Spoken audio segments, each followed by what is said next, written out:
사실은 조금 지난번에 그 노인단체하고 하다가 좀 발표하실 분을 찾다가 좀 서로 일정도 안 맞고 해가지고 좀 늦어졌습니다. 그래서 못하고 이건 이제 돌봄을 가지고 돌봄 전문가를 어렵게 너무 바쁘신 분이라서 이렇게 이제 시간을 만들어 주셔가지고요. 오늘은 우리 2024년 네 번째 워크숍인데 노인 돌봄 실태와 정책 방향이라는 주제로 주로 응급 도누리 사례를 같이 엮어서 그 사례를 가지고 이제 현황과 정책 이렇게 좀 얘기해 주실 계획입니다. 50분 정도 말씀하시고 우리가 토론하는 걸 하고, 그리고 자료는 우리 정책토론 카톡방에 있죠. 거기 지금 다 올려놨으니까 그걸 좀 참고해 보시면 될 것 같고요. 그럼 오늘 좀 말씀해 주신 분은 사회적 협동조합 도누리 인동세 이사장님 소개하겠습니다. 박수로 받아주시기 바랍니다.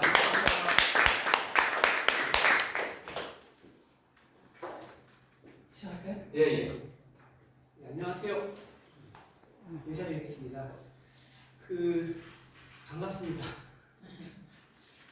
실은 처음에 연락받고 제가 이야기를 하는 게 맞나라는 생각도 했었습니다. 선생님 앞으로 오시죠? 네. 같이 얘기하시는 게 좋을 것 같은데요. 제가 이제 소개할 때 돌봄의 전문가나 이렇게 말씀하셨는데 그러한 내용에 대한 어려움보다도 실은 제가 이렇게 지금 치료 중에 있어갖고 발음이 막 새요. 그래서 그때 전화로 말씀드리면서 이게 제가 지금 이빨을 다 빼서 발음이 새서 말씀드리기 어렵습니다. 라고 말씀드리고 그 정도는 또 괜찮다 하셔가지고 그러면 제가 저희 부끄러움을 그냥 드러내고 이야기를 해보는 자리가 된다면 괜찮을 것 같습니다. 라고 말씀을 드렸거든요. 선생님 이쪽으로 앉으시면 될 것 같아요. 네, 감사합니다. 제가 이렇게 지금은 좀 보여 보이지만 말을 좀 편하게 전달하기 위해서 가짜이를 좀 빼겠습니다. 제가 지난달에 갑자기 이빨을 4개를 빼가지고 어른들 앞에서 이런 얘기해서 죄송합니다. 네, 실은 저도 매우 궁금해서 홈페이지를 한번 이렇게 찾아보고 여기 계시는 유니온분들 활동하시는 내용도 좀 찾아봤어요. 오늘의 이야기가 단순히 이제 제가 몸담고 있는 하나의 협동조합에서 하고 있는 돌봄사업의 사례에 대한 고민한 내용을 넘어서서 어떻게 보면 이제 여기 유니온 회원분들이 생각하시는 그러한 대한민국의 노인과 관련된 정책 또는 어떤 현실적인 이야기들을 좀 서로 공감 공유하고 이후에 활동들의 비전을 만드시는 작업이구나라는 생각이 들어서 이거 좀 더 제가 미리 알았더라면 좀 더 많은 내용들을 앞서서 준비했었을 텐데라는 아쉬움이 있는데요. 한편으로는 모르는 게 잘 되겠었던 것 같다. 품안 드시고 그런 생각이 드는데, 그래서 우선은 제가 준비한 내용들을 토대로 해서 말씀하신 것처럼 한 50여 분 정도 이제 말씀을 드리고, 그러고 나서 같이 의견을 나누거나 또는 질의하는 과정에서 저는 개인적으로는 93년서부터 서울 광진구라고 하는 곳에서 시민사회 단체에서 상근을 시작했고요. 그리고 지금까지도 광진구에서 관련된 일들을 계속 하고 있는데, 처음에는 환경운동과 성수 지역에 있었던 민주노총 공동구직위원회 이런 분들하고 같이 활동을 하다가 지금은 이제 지역에서 가난한 사람들의 문제를 어떻게 풀까라고 하는 부분 속에서 일자리 만들기 사업들, 그리고 그러다 보니까 그 일자리의 영역이 사회 서비스, 특히 사람을 돌보는 일들에 대해서 하기 시작했고요. 지금 이제 사회적으로 보호인이라고 하는 이름으로 한 2008년도에 저희가 창업했으니까 한 16년 차 정도 운영을 하고 있습니다. 그래서 현실의 현장에 이렇게 기반해서 사회복지와 관련된 특히 이제 노인이나 이런 정책 관련 이야기들을 같이 좀 나눌 수 있을까 싶습니다. 제가 속해 있는 곳은 사회적동조합 도우누리라고 합니다. 그래서 먼저 이 말씀을 드리기 전에 우리가 이제 돌봄이라고 얘기를 하면 그냥 이 사람이 어떻게 잘 있나? 라고 이렇게 살펴보는 것도 돌봄이고요. 또는 그분이 일상생활이 유지될 수 있도록 돕는 일체 행동을 돌봄이라고도 얘기를 합니다. 거기에는 먹는 거, 또는 이제 환복과 같이 옷을 입거나, 또는 사회활동을 하거나, 또는 근로를 하는 과정을 듣거나, 이런 여러 가지 활동들을 옆에서 이렇게 지지하거나, 또는 보조적인 역할을 하는 것을 돌봄이라고 얘기를 하는데요. 다만 이제 그 돌봄이 필요한 사람이 누구인가에 따라서 대상이 달라지는 거죠.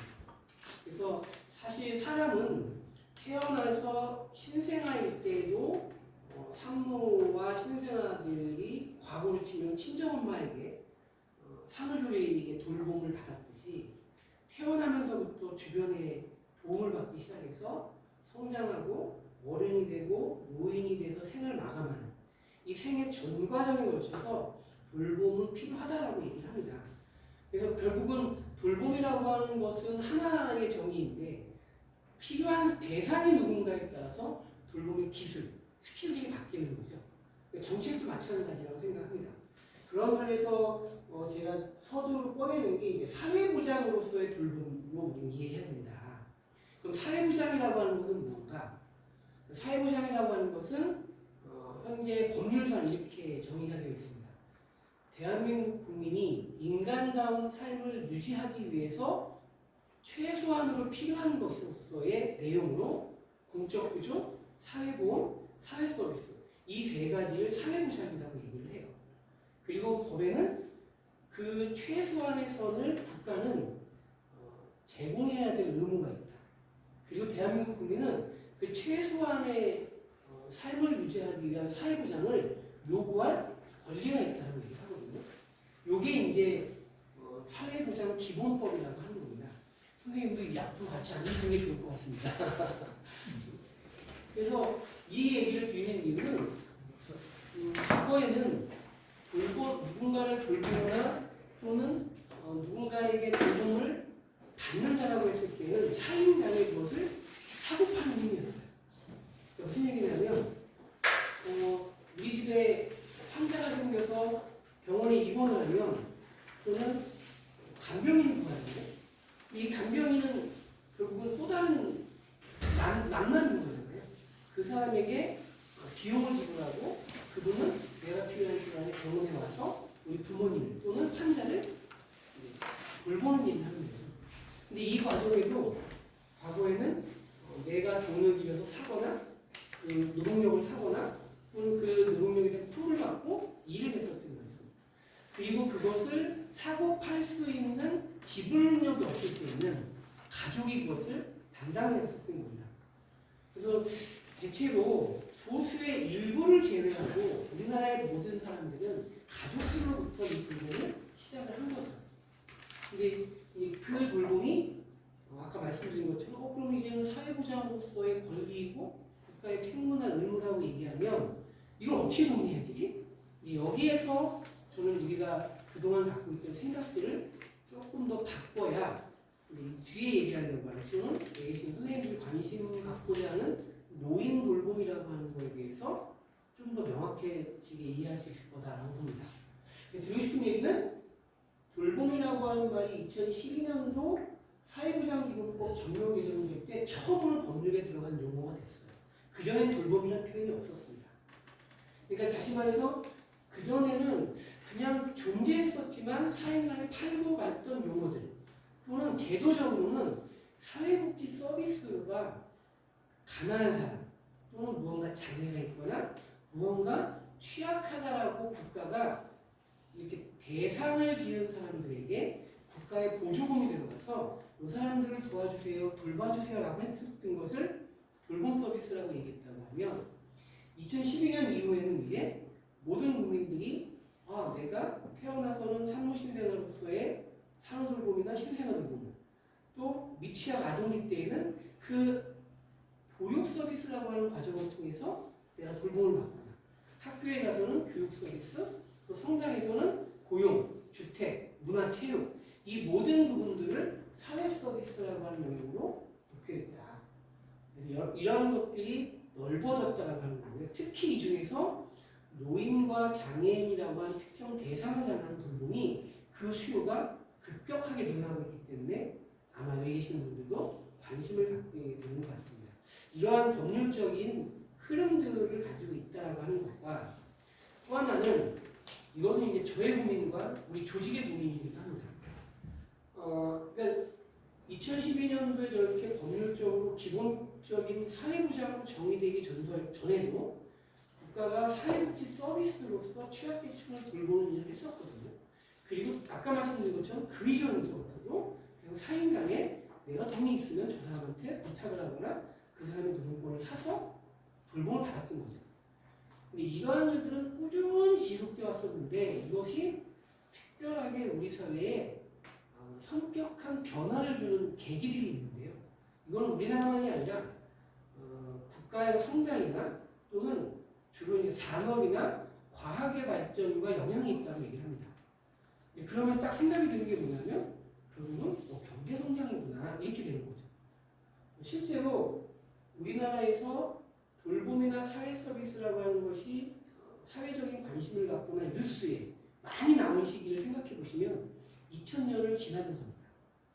2000년 이전까지는 대체 우리의 모든 관심은 그냥 성장이었고 재료 생산이었고 2000년을 넘어가면서 그 시기가 뭐냐면 이제 인당 국민소득이 어떠냐, 여성의 경제 참여가 어떻게 되냐 이런 사회적인 참여라고 하는 변화들이 많이 생기고 그 다음에 경제 레진이라고 하는 것들이 제조 생산 방식들에서 다른 형태로 변화되는 그래서 2000년대를 공공의 도시로 그 당시 기사들을 보면 국가가 나서서 사회 서비스 일자리가 많아져야 된다.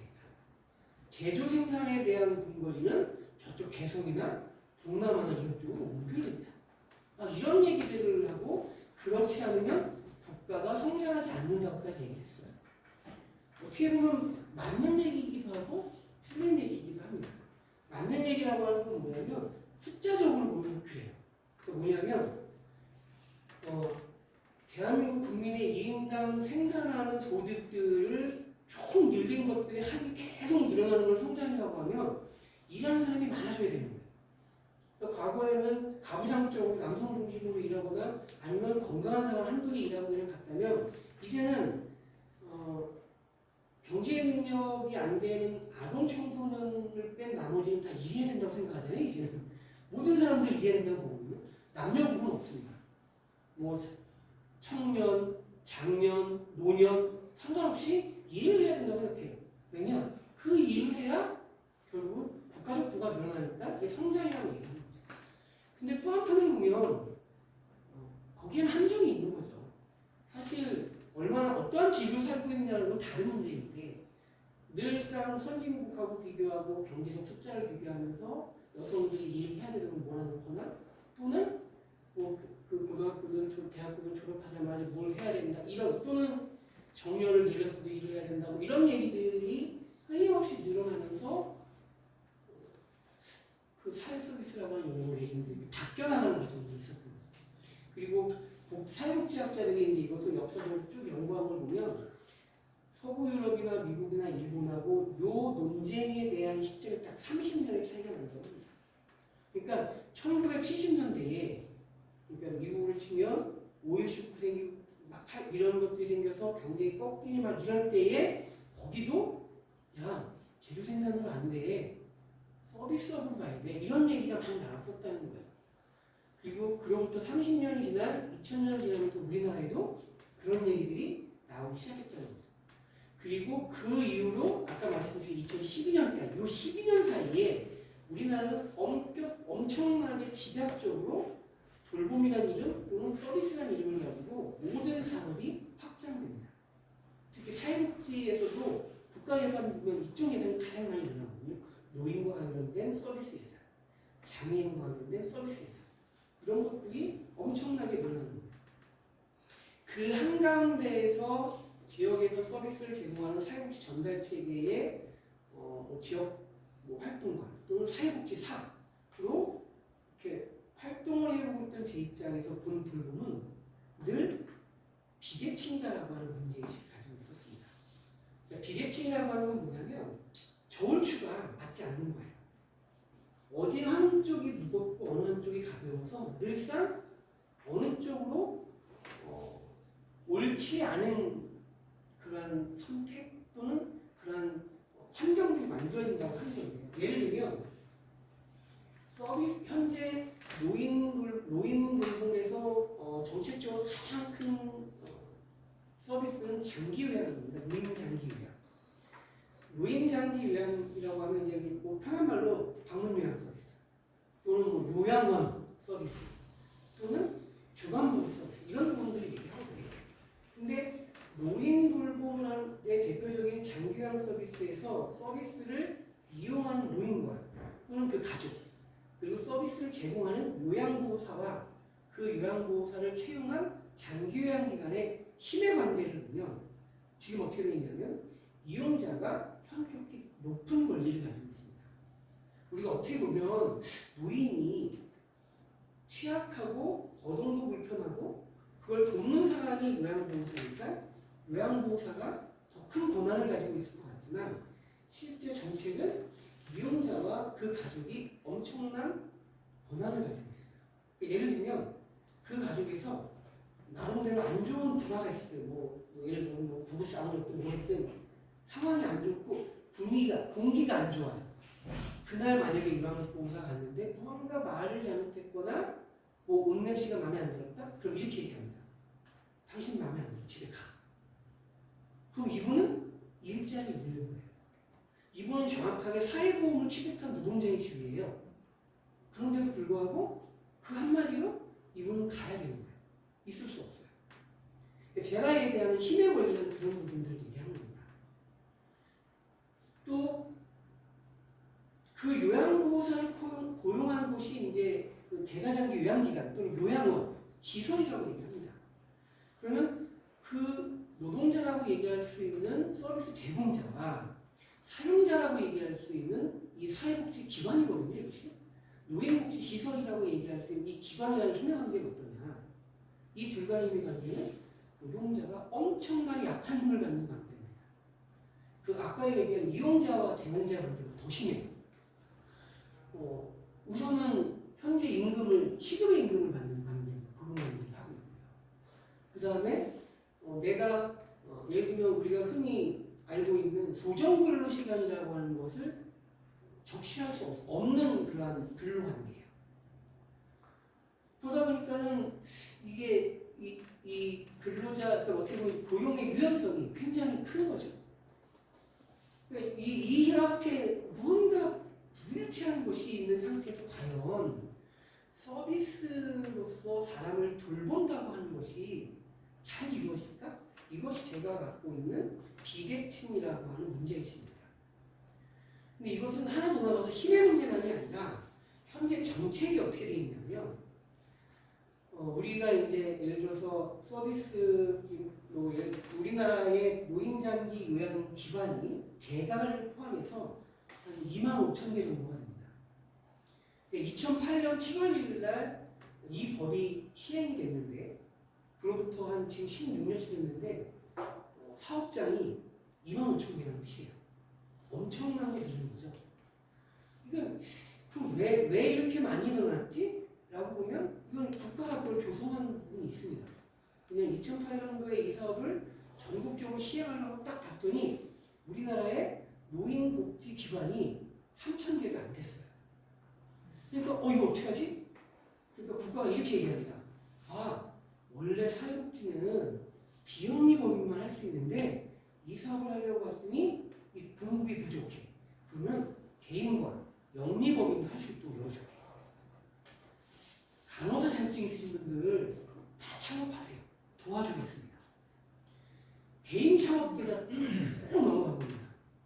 그러니까 실제 2005, 6, 7, 3년 동안 노인수발보험에 대한 시범사업을 합니다. 그 시범사업의 보고서를 보면 이렇게 나와요. 우리나라에 이것을 전국적으로 시행할 때에 필요한 공급 기간은 약 6,000개 정도가 필요하다고 합니다. 근데 지금 25,000개. 무언가 안 맞는 상황이 돼버리는 거예요, 전부 다. 그리고 시장에 맡겼으니까 창업한 거에 대해서 그냥 국가가 내버려 둡니다. 내버려 두는데 가격은 국가가 통제해요. 그러니까 서울에서 서비스를 제공하나 저기 그 경상북도 봉화군에서 서비스를 제공하나 서비스 비용은 같아요. 그러니까 어떻게 보면 이게 어떻게 된 거지? 이게 생산이라고 하는 게 특히 서비스라고 하는 게 고정비라고 하는 것은 결국은 유지 비용을 묻고 들어가는 건데 그럼 사업을 한다고 하면 사물 임차료가 들어가고 뭐 이런 게 들어가는데 그러면 서울은 비싸고 저 지방은 좀 저렴할 수 있는데 그런데도 불구하고 그로부터 생산하는 부가가치의 가격은 국가가 통제하는 겁니다. 똑같아요. 심지어 이 일에 진입한 예를 들면 과거에는 그냥 알선업을 했다고 하면 이제 국가가 제도함으로써 근로자의 지위, 노동자의 지위가 돼서 그렇게 됐음에도 불구하고 이 사람이 2008년도 이 사업이 시작하자마자 여기 좋을 것 같구나. 저도 2008년도에 이 사업이 법률적으로 간다고 하면서 이게 우리나라의 노인 정책을 바꿀 어마어마한 계기다라고 해서 여기 투신을 했는데 마찬가지로 많은 분들이 특히나 경력단절이 되거나 비숙련의 많은 여성분들이 짧은 기간에 교육을 수료하고 자격을 취득한 다음에 이업에 뛰어들었어요. 그럼 지금 16년 차가 됐잖아요. 엄청나게 숙련이 됐겠죠. 그런데 오늘 자격을 취득한 사람과 급여가 같습니다. 근데 이게 정책이 제공기관과 제공자에게 부여된 노동시장 안에서 자연스럽게 수요와 공급에 의해서 만들어진 부분들이 무언가 불일치되고 있는 거죠. 그러다 보니까 어떻게 되냐? 기관은 열심히 일한다고 돈을 버는 게 아니라 자기가 고용한 근로자의 인건비를 덜 줘야 돈을 버는 상황입니다. 그리고 일하는 사람은 정직하게 일하는 것이 아니라 조금이라도 무언가 시간을 숨기거나 또는 무언가 그 편법적인 부분을 해야 조금 돈을 더 번다고 생각하시거든요. 그러니까 이렇게 상대의 이익을 내가 갖는 방식이 되고 있는 거죠. 이것을 저는 힘과 권한이 정책의 영향을 받아서 무언가 비대칭되어 있다. 그리고 국가의 정책이 좀 완전하게 이루지 못하다 보니까 상대의 이익이 나에게 전이되는 형태로서 이 기업 구조가 뭔가 비대칭되어 있다. 이것을 어떻게 해결하지라고 하는 것이 이제 저나 우리 조직이 가지고 있는 이 돌봄에 대한 문제의식입니다. 사실 우리가 하는 모든 일들은 이 비대칭을 이렇게 저울추를 맞추고 싶은 겁니다. 이렇게 가기 위해서 그러면 이용자나 이용자 가족 그리고 제공자와 제공자 이 상대 간의 관계를 어떻게 만들어야 될까? 나는 사용주고 우리 직원들이 이제 저희 조합 같은 경우는 직접 고용한 직원이 한 900여 명 됩니다. 그 종사자와 저하고 또는 관리자하고의 관계를 어떻게 규정하고 만들어야 되는가? 또는 지역사회 내에서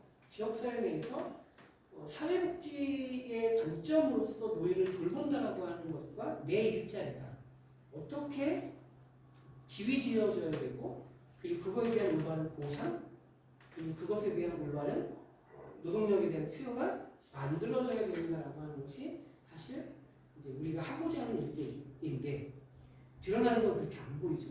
아웅다웅 싸우고 뭐 이런 거죠.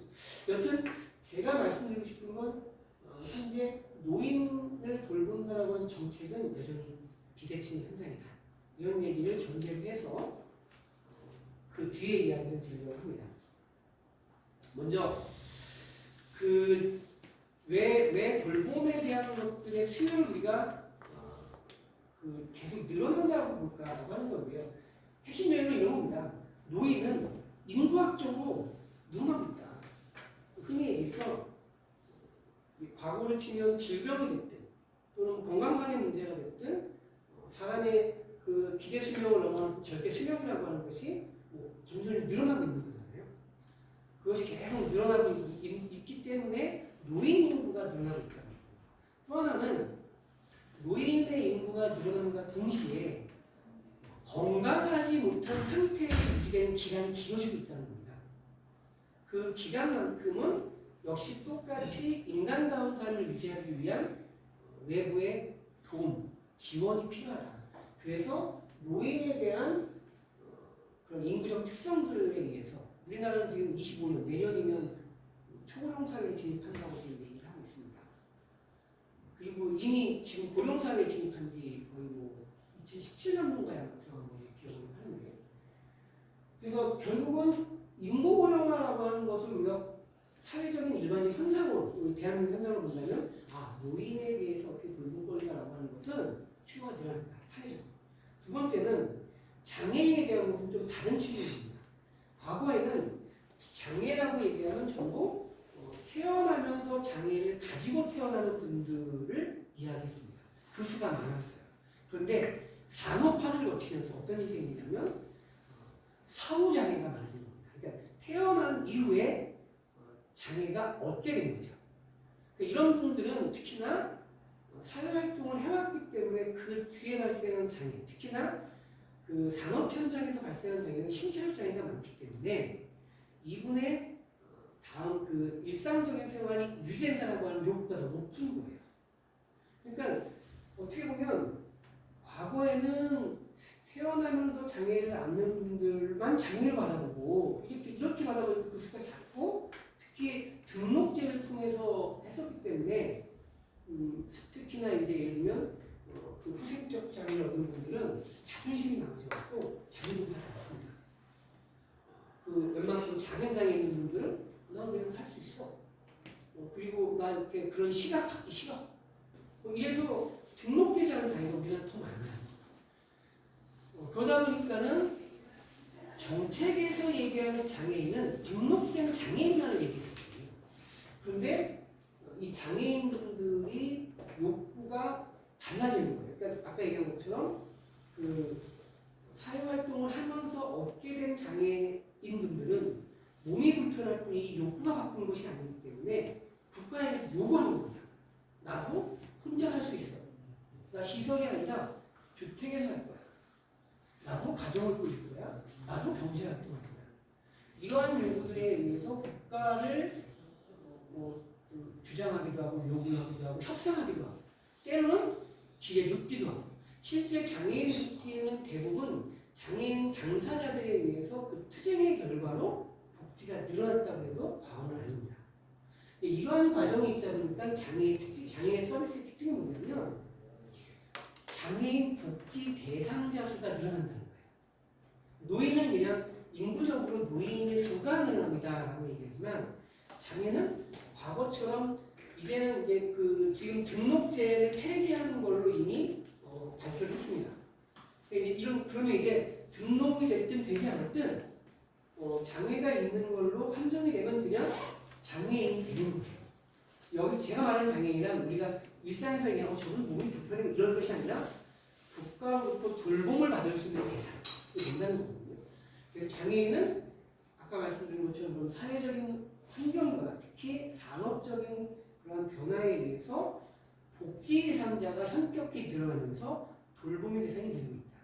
이 두 가지의 특징이 뭐냐면 성인에 대한 돌봄 대상자가 매우 늘어나고 있는 것이 현재 우리의 사회 환경이다 얘기할 수 있고요. 정책 환경은 지금 정부만 저는 얘기할 수밖에 없을 것 같습니다.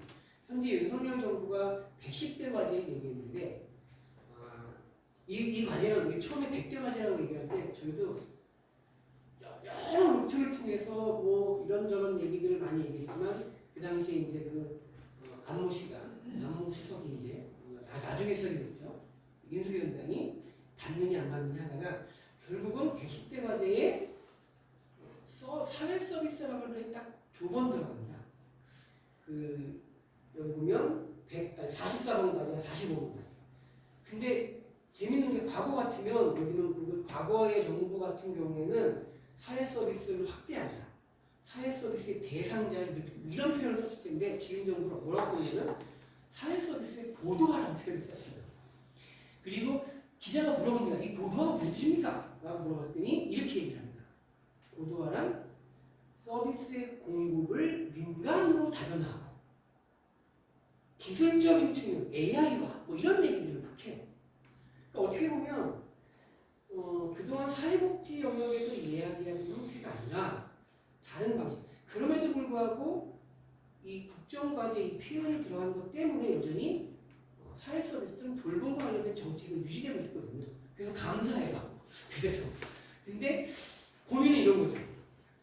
고도화라고 했든 뭐라고 했든 정부 국정과제의 사회 서비스에 대한 내용을 존재한다. 두 번째는 지역사회의 건강과 돌봄 체계를 강화하겠다는 내용을 과제에 넣었다라고 하는 것은 5년간 계속 챙긴다는 뜻이거든요. 그래서 다행이다. 정책 환경은 그나마 다행이다. 문제는 뭐냐? 이것을 지킬 건가에 대한 현장의 믿음이 없다는 겁니다. 뭐냐면 저 국정과제가 과연 성과를 내서 이루어질까라고 하는 것에 대해서 그렇게 기대하지 않는다. 정책에 대한 환경은 그나마 국정과제에 들어가서 명맥을 유지했으나 현실적으로 감소하거나 줄고 있는 것을 체감하지 좋아질 거라거나 아니면 크게 바뀔 거라는 기대가 되고 있지 않다라고 하는 거고요. 오히려 제가 중요하게 보는 분야는 시장 환경입니다. 과거에는 사회복지 또는 사회복지 서비스 또는 사회 서비스 이게 이런 용어들의 변화인데 그 마지막 사회 서비스라고 하는 것에 돌봄이 들어갔다고 말씀을 드리는 거예요. 이 사회 서비스의 확장성이라고 하는 것은 국민의 보편적인 돌봄으로 늘어났다고 하는 장점이 있지만 이 말을 뒤집어 얘기하면 국가 혼자는 할 수 없다라고 하는 이야기입니다. 그러니까 이미 문재인 정부 때부터 시장적 기재라고 하는 얘기를 계속 썼어요. 돌봄을 꼭 국가나 지자체 또는 그로부터 보조금을 받는 사회복지나 비영리 법인들의 전달 체계를 통해서 취약계층에게만 주는 것이 아니라 모든 국민의 보편 서비스를 가기 위해서는 정책은 그 뒤를 바탕으로 하되 기업이 또는 자본이 여기에 들어와서 이 일을 할 수 없을까? 라는 얘기를 했습니다. 사실 이 시정환경의 변화는 정확히 개인적인 주장이긴 하지만 윤석열 정부의 탓이 아니라 이전 정부의 탓입니다. 이전 정부 말기에 영리 자본이 사회 서비스에 들어왔어요. 미국의 다국적 기업이 2018년도에 서울에다가 분사구성을 했고 또 우리나라에 있는 뭐 그런 모태펀드 같은 그런 자본이 노인장기 요양 제공하는 곳에 자본 투자를 시행한 것도 지난 정부 말입니다. 다만 그것이 그때는 눈치가 보이니까 좀 이렇게 못하거나 아니면 그 사회적 경제 영역이나 비영리 조직들의 목소리가 있으니까 그냥 명목상 상징적으로 하나 정도가 들어왔다면 지금 정부가 바뀌는 것은 엄청난 속도로 늘어나고 있는 거죠. 이것은 어떻게 보면 돌봄을 필요로 하는 수요자가 아까 제가 말씀드린 것처럼 특정한 노인, 특정한 장애인이 아니라 모든 노인, 모든 장애인이라고 얘기했다면 그 수요의 욕구에 대응하는 자연스러움일 수도 있습니다. 왜냐하면 중산층 정도라고 생각하는 분들의 가족을 한번 생각해 보시면 내가 나름대로 뭐 잘 직장생활도 하고 살고 우리 자식도 잘 키웠는데 결혼해서 손자가 생겼고 나는 은퇴해서 살고 있는 이 노인이라고 생각한다면 이 가족을 생각하면 이 노인은 예를 들면 때로는 기초교육연금 받는 거에 대해서도 그렇게 탐탁지 않아 하는 분도 계세요.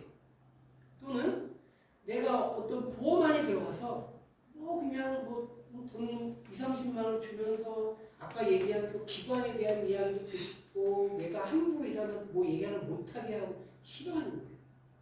차라리 내가 내 돈 주고 내가 쓸게. 이런 요구가 있는 겁니다. 우리나라의 노인장기요양보험에 가장 먼저 들어온 대기업은 현대산업개발이에요. 현대산업개발이 자회사로다가 아이케어 센터라는 걸 만듭니다. 아이파크 있잖아요. 똑같은 용어를 쓰는 거예요.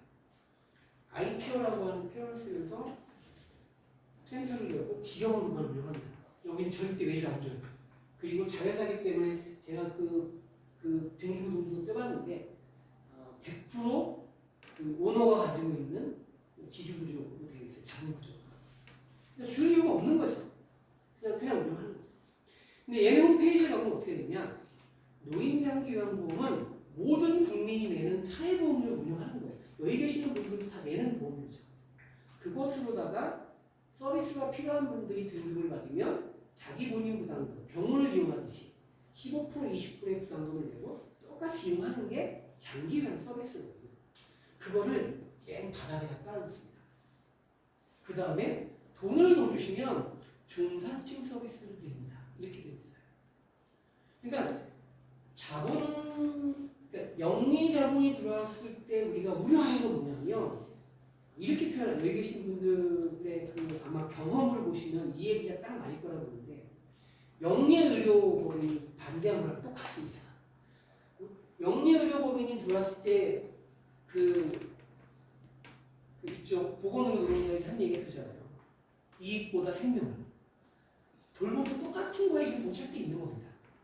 영리법인이 들어오면 국가가 만들어 놓은 보험판은 가장 바닥에 깔아놓고 돈을 더 주면 좀 더 남았어요. 이렇게 만든다.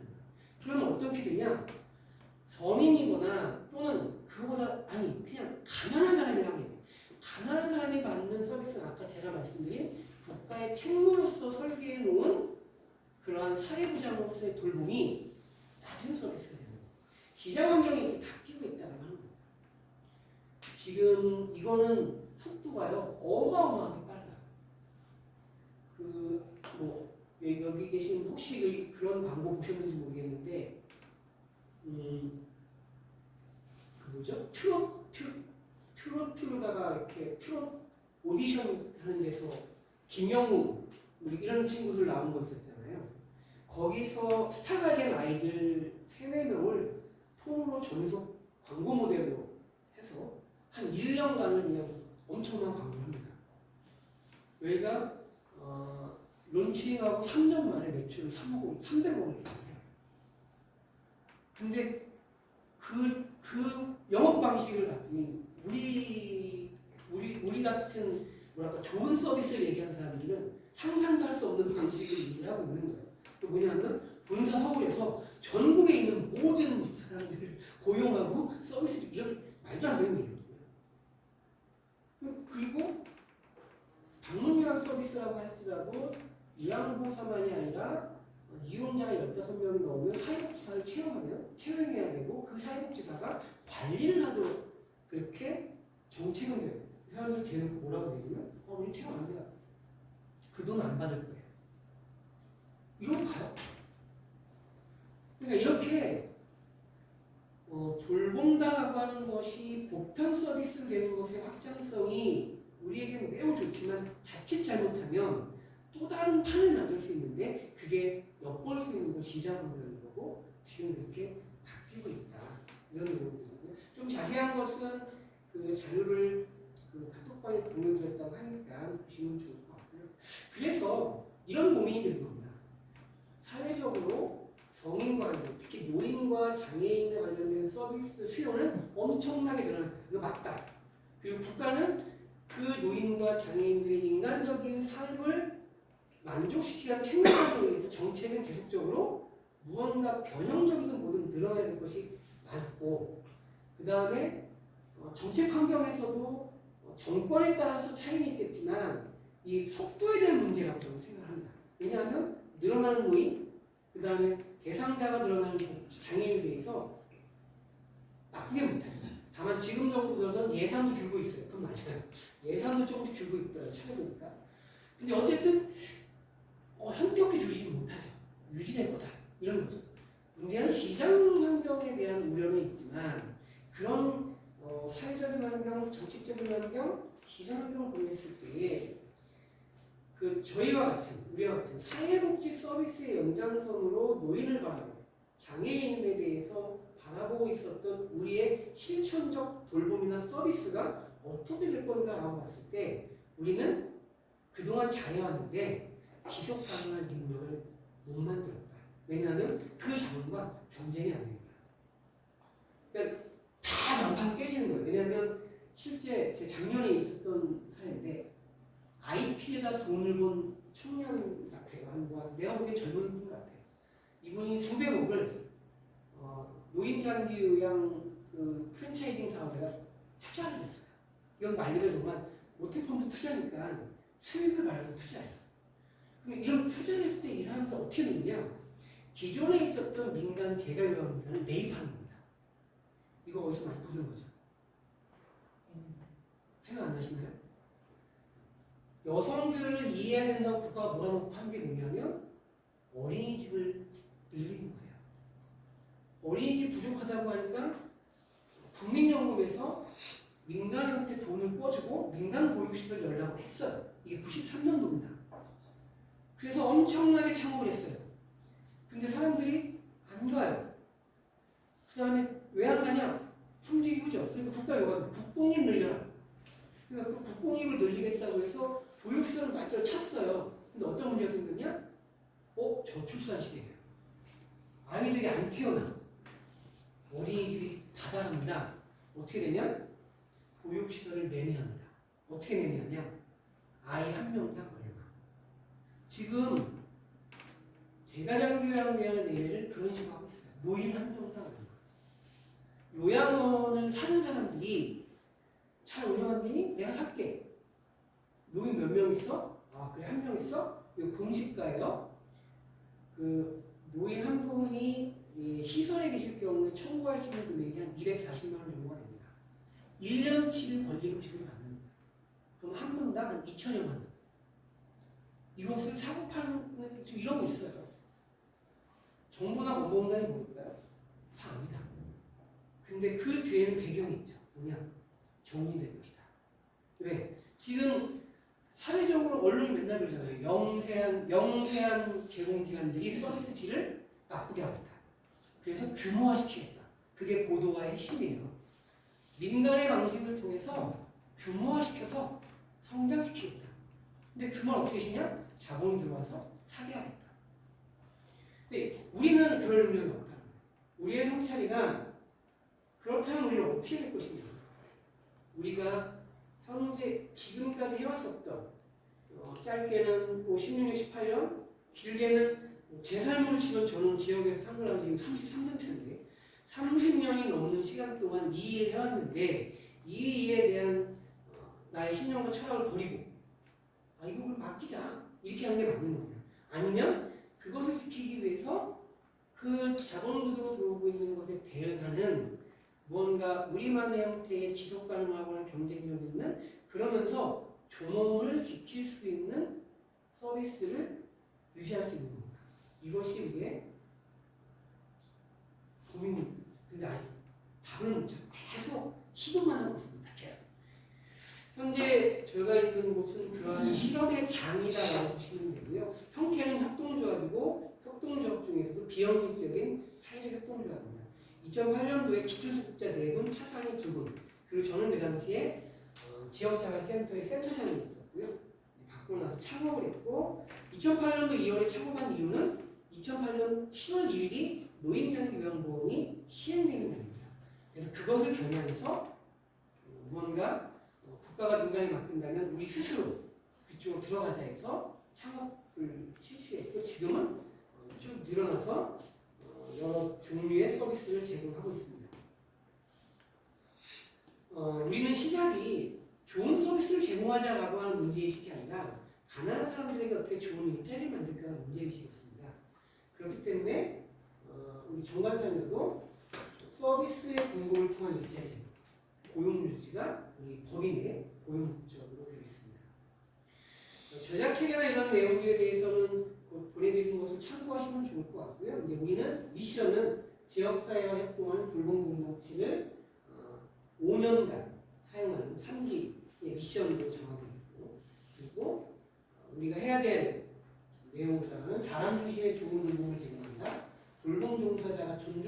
데이터를 만든다, 지역사회 통합교동을 실천한다는 세 가지를 정해놓았습니다. 그 하위에 10대 전략과제, 그 하위에 24개의 세부 과제를 만들어서 매년 점검하는 형태로 법인을 운영하고 있습니다. 약사에 대한 내용도 자료를 참고하시는 게 좋을 것 같고요. 여기 저희 활동하는 사진이 있고요. 현재 이번 기수에 선출된 대의원은 62분인데 어떻게 시간이 지나다 보니까 외국에 나가 있는 분 이런 분이 있어갖고 현재는 시흥 6분의 대의원으로 구성되어 있고 14명 이상. 숫자로 써 있는 1번서부터 숫자로 되어 있는 이것이 이제 우리의 협동조합의 자기자본으로 만든 지경사업자. 그리고 알파벳으로 표시되어 있는 것은 서울시립시설, 그 다음에 구립시설을 위탁받아서 운영하고 있습니다. 제가 현재 이사장으로 되어 있고, 이사 중에서는 저희가 늘 고민하는 것은 직원의 이사 비율을 3분의 2 이상 유지한다. 이런 것을 이제 내부에서 정원형 중에 현재는 이제 12명 직원조합으로 되어 있습니다. 23년도 한 해 동안 운영한 것 중에서 특히 12월 기준으로 보면 종사자가 832명, 그리고 조합원이 937명 이렇게 있고요. 한 달 동안에 우리한테 서비스를 이용하는 여기에 이제 신생아, 미취학 아동, 그 다음에 학년기 아동, 그 다음에 장애인, 노인 다 포함되어 있고요. 2,000명 가량 되어 있습니다. 그리고 이제 늘푸른이 붙어 있는 것은 노인 서비스를 제공하는 사업자이고요. 현재 광진구, 노원구, 강서구, 중랑구 그리고 이제 7월 1일부터 영등포구에 지정을 하게 됐습니다. 그래서 5개 구의 센터를 운영하고 있고 한우리가 붙어 있는 것은 장애인 돌봄을 하는 곳입니다. 현재는 광진에서만 하고 있고요. 아가맞이는 이제 아가를 맞이한다라고 하는 뜻입니다. 산모신생아를 제공하는 서비스를 제공하고 광진구와 중랑구에 지정을 갖고 있습니다.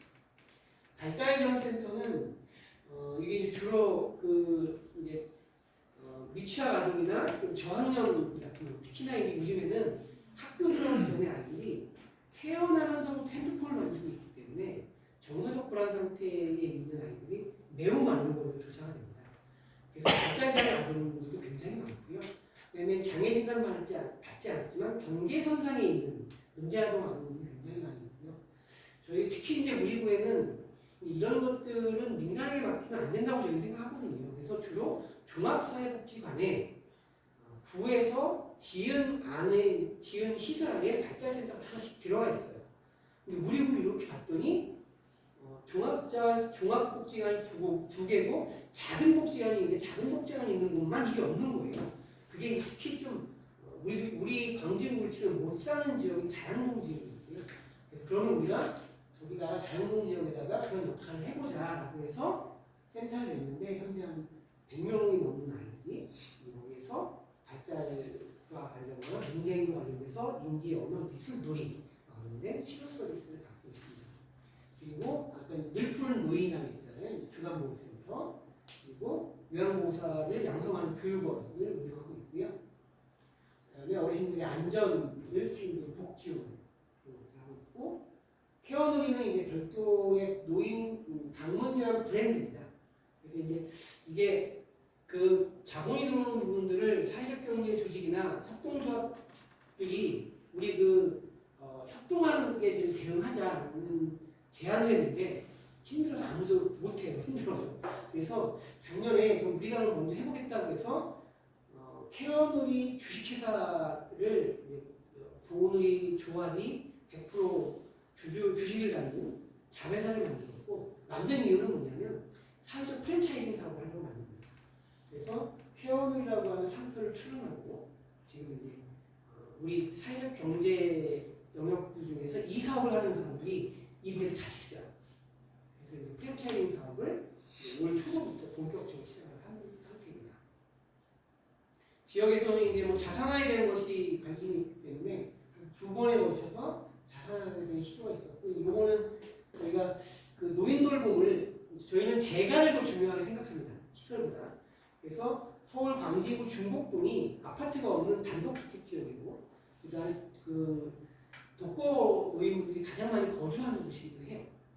그래서 그곳에 있는 주택을 하나 매입해서 헐고 이 건물을 아예 새로 지었습니다.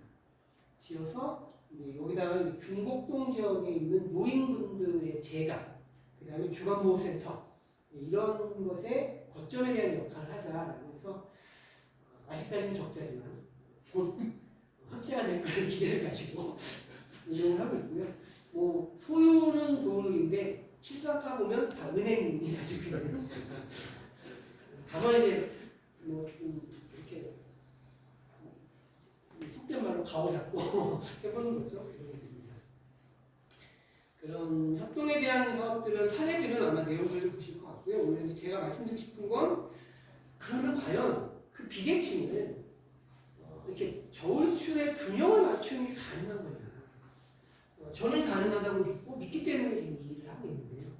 다만 시간이 많이 필요할 것 같습니다. 위에 보시면 그 주체들이 어쨌든 과거에는 사회복지 시설이라고 얘기하면 사업장을 보지 않았습니다. 그 안에 일하는 사람들을 노동자나 또는 뭐 사회복지 종사자로 해서 근로자의 지위를 받지만 누구도 사회복지 시설을 여기는 회사야 이렇게 얘기하지 않았거든요.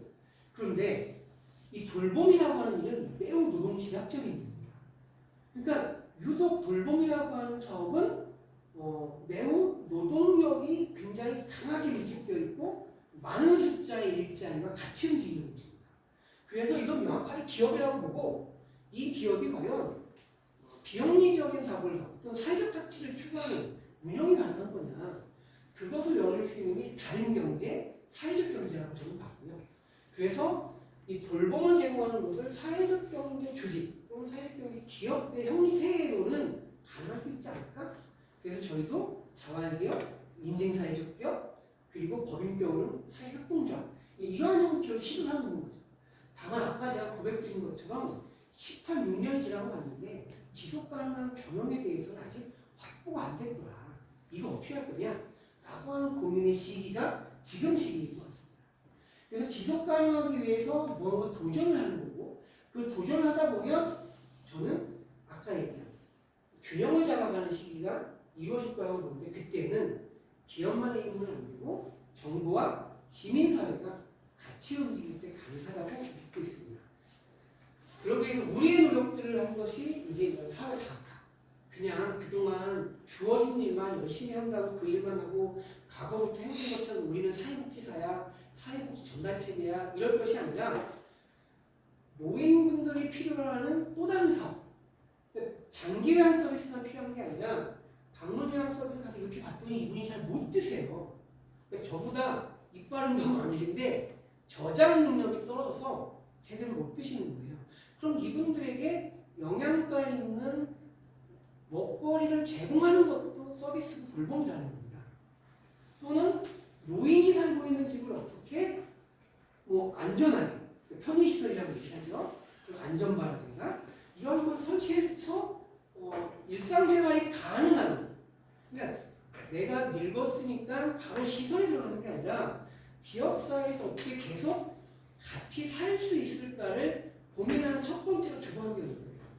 그런 주거환경을 바꿔주는 서비스, 그 주거복지 서비스가 될 수 있고 또는 요즘에는 수선 서비스라고 얘기하기도 하고 요즘에 새로 나온 용어로는 주거 유지 서비스라고 얘기합니다. 그러니까 주거를 유지하기 위한 다양한 서비스, 이 다양한 부분에 모두 들어있는데 심부름도 들어있어요.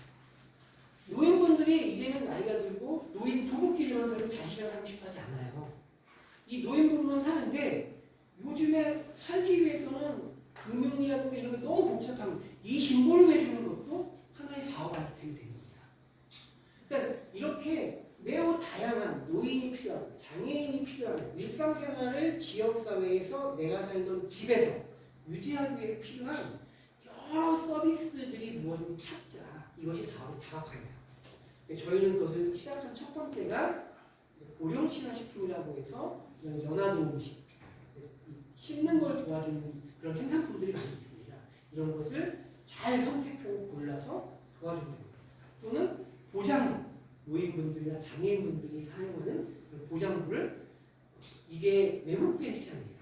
이게 또 정말 망할 놈들이 여기 다 들어와 있어요. 그리고 건강보험공단은 이 복지연구는 지도 감독도 안 해요. 아예 보고도 안 받아요. 우리가 이 사업 시작한 다음에 불에다가 우리 법률상 보고하겠다 그랬더니 왜 하니? 제발 하지 말래요. 일이라. 일부러 해요. 일부러. 왜?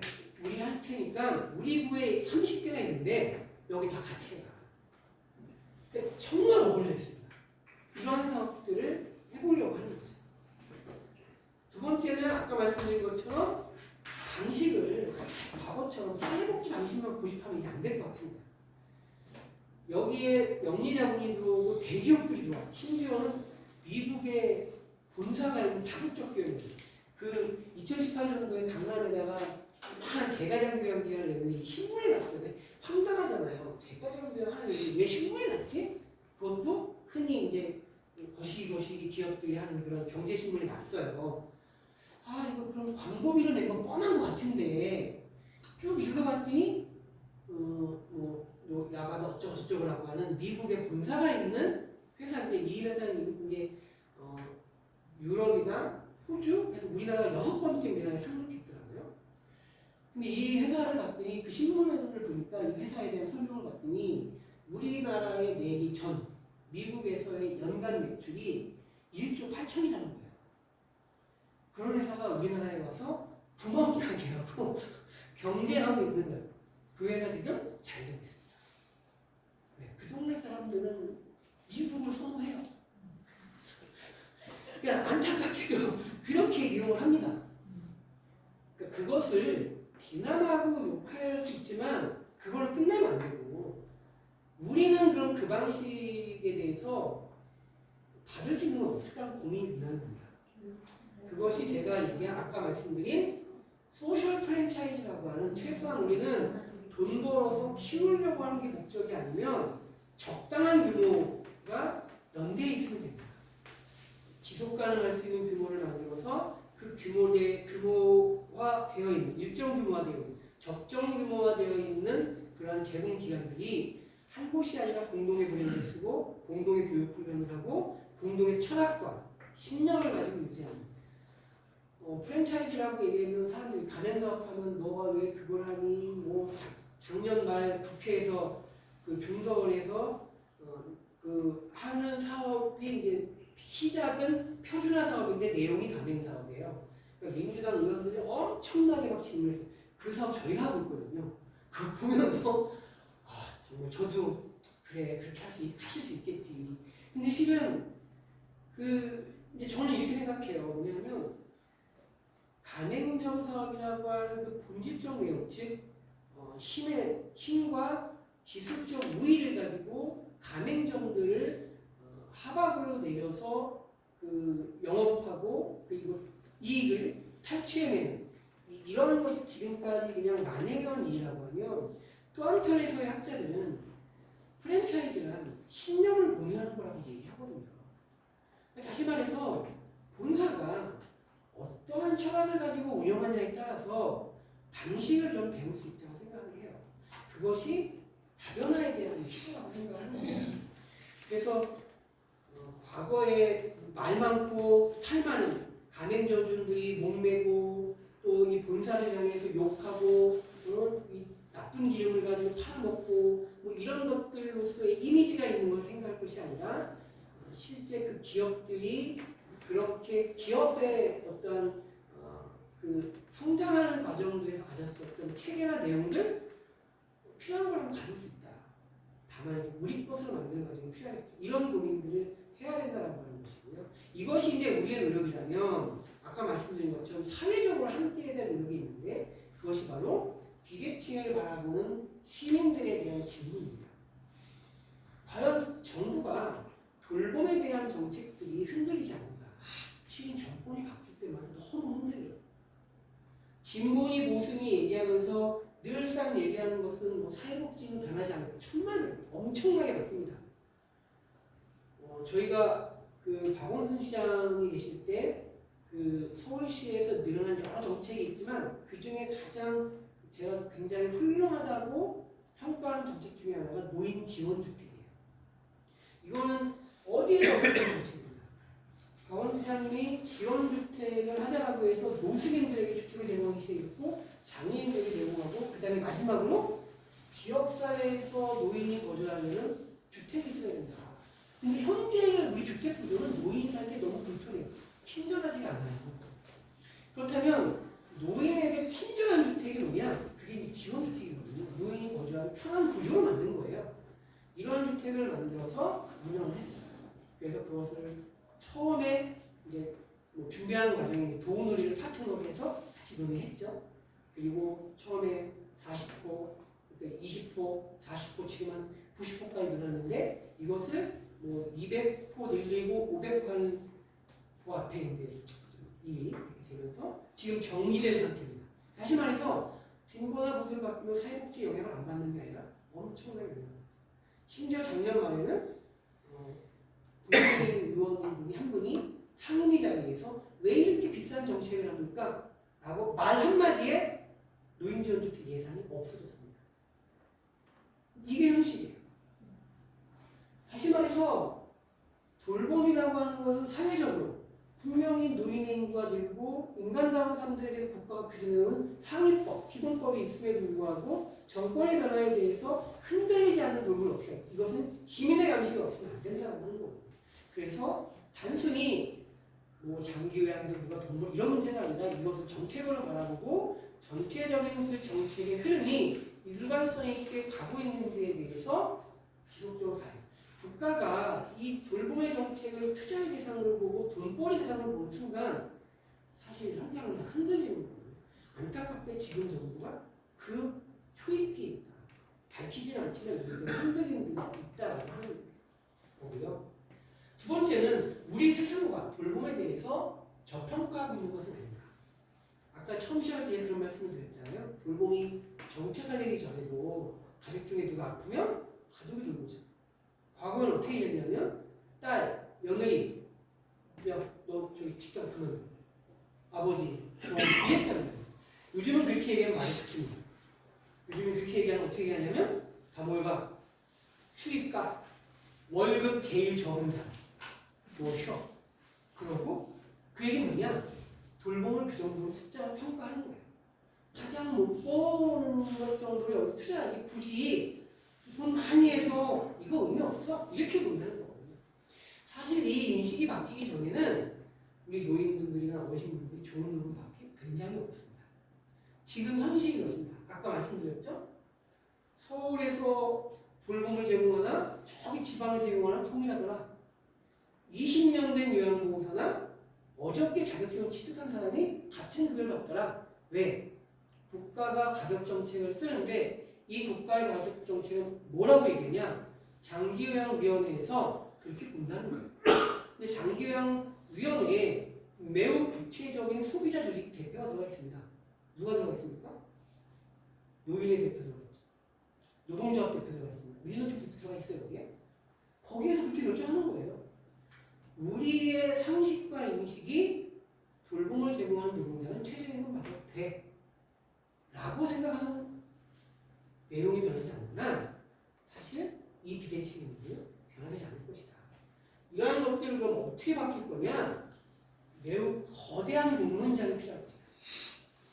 열심히 노력하고 있는 현장의 기관이나 사업 또는 사회복지 시설, 하다못해 사회적 경제 조직들, 그 다음에 아까 말씀드린 것처럼 이것을 바라보는 건강한 시설의 시민사회, 여기에 합쳐서 이것을 연구할 수 있는 학, 관학. 다시 말해서 서비스를 제공하는 주체들, 정책을 펴는 정부나 그 다음에 이것을 연구하는 이 3자가 대안을 찾아야 되는 거죠. 왜 그러냐면 인구 고령화, 부채수 장애 확대, 1인 가구 증가, 가구 구성 변화, 우리가 생각하지 못했었던 변화들이 갖고 있는 거예요. 이러한 환경일 때에 돌봄, 특히 노인과 관련된 사회복지 정책이 어떻게 해야 되는가에 대해서 과거의 것을 갖고 오는 것은 미련한 방식입니다. 답도 아닙니다. 이런 3자가 자기 역할을 갖고 만들어보자. 이런 거예요. 두 번째는 민간만이 아니라 민민학도 필요해요. 여기서 민은 뭐냐? 기업. 돈벌이에 제발 연연하지 말고 그대들도 이제 하나의 사회적 알아본다고 하면 실제 돈 버는 데에 매우 잘 진화되어 있는 그러한 조직이나 또는 그렇게 성공한 분이 이런 노인의 정책에 투여하는 거 저는 매우 환영하고 해야 된다고 생각합니다. 그 경험을 배워야 돼요. 사실 사회복지전은 그거 없어요. 이런 것을 어떻게 될 건가라고 하는. 제가 아마 본 거는 찾아본 거는 여기 유니온에 계시는 분들도 그 경험이 많으신 걸로 알고 있습니다. 그래서 그런 논의와 장들이 필요할 것 같다라고 하는 거고요. 사실 이러한 사회적인 조건과 내용들, 그 다음에 현실적인 사회복지 현장이나 돌봄 현장이 맞았을 때에 여기 계신 선생님들이나 저를 포함한 나의 돌봄 서비스가 정상화될 거다. 이렇게 봅니다. 저는 여기까지 말씀드리겠습니다. 감사합니다.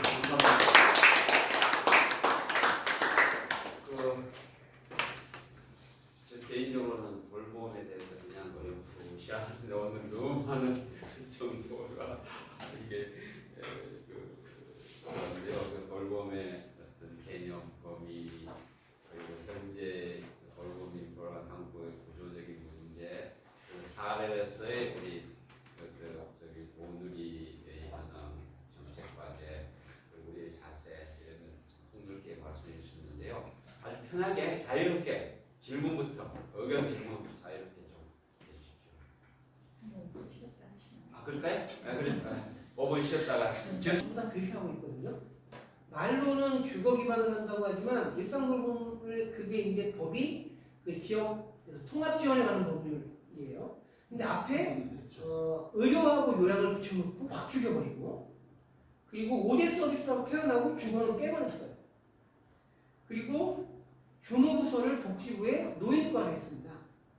그러니까 이게 시작은 이만큼 했는데 요만큼 나오고 있는 건데 그것이 나쁘다가 아니라 저는 그렇다면 거기서 얻을 건 무언가 그만큼만 들어가야 된다라고 저는 생각하는 거죠. 그래서 그러한 시도들은 계속 가되 과거처럼 사회복지 정책의 시범사업이 끝났어? 보조금 끝났어? 이거는 내몰 이런 방식이 아니라 그 과정에서 무엇을 배울 건가를 가지고 이제 특히나 이제 지금 이 통합지원에 관한 법률은 유예기간 2년으로 했지 않습니까?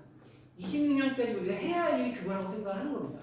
우리 같은 조직도 그렇고 시민사회 같은 당사자들이 그 재원을 갖다가 우리 사회가 어떻게 공동에 충당을 할 것인가. 이것을 여러 시도가 있을 텐데 우리 동훈이 같은 시도가 이런 거죠. 우리는 그 궁극의 목적을 공동체 돌봄이라고 생각을 해요. 뭐냐면 필요한 사람과 제공할 사람이 공동체적으로다가 제공하는 사회를 만들면 된다. 근데 이거는 시도일 거라고 생각을 해요. 이게 국가적으로 볼 수는 없거든요. 이러한 여러 사례들이 나오듯이 역시 국가가 부담하는 것들이 베이스가 돼서 이런 서비스 아까 선생님 말씀하신 것이 난 집 질 수 있어라고 하는 분들이 그만큼의 영역의 시장이 열리면 가능한 거거든요. 그럼 윗단계는 누가 부담할 건가? 여기서 아까 제가 얘기한 사회적 합의가 필요하다는 거죠. 또는 이 과정에서 아마 앞으로 한 2년 사이에 일상돌봄이 정말 성공하려면 저는 종교를 포함한 시민사회에서의 자원 영역이 얼만큼 확대될 건가가 저는 관건이라고 봅니다. 사회적 경제가 주인공 아니라고 생각해요. 이거 막 사회적 경제 쪽에서 이거 갖고 막 지금 토론을 하고 난리거든요. 뭐 될 것처럼. 저는 제가 속해 있는 것도 당장 내일 이거 갖고 이제 의료사업하고 사회적 경제 연구소하고 같이 이제 워크숍을 해요. 근데 고민은 그런 겁니다. 이게 정말 지불하는 방향에 대해서 답을 못 찾으면 공약을 내는 것밖에 안 되는 거거든요. 이거를 만드는 과정에서 좀 되게 유연해야 된다고 생각합니다.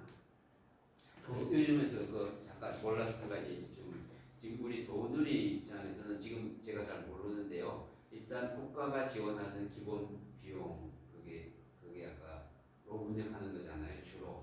이게 저희가 주는 서비스에는 그거 하고요. 네, 플러스해서 아까 여기 이제 공동체 돌봄까지 나중에 가는데 자산화 말씀하셨잖아요. 네. 자산화는 일종의 어떤 돈을 입장에서는 어떤 국가 지원 플러스해서 어떤 기업 방식 운영해서 뭘 하다는 그런 게 함축되어 있다는 생각이 좀 들거든요.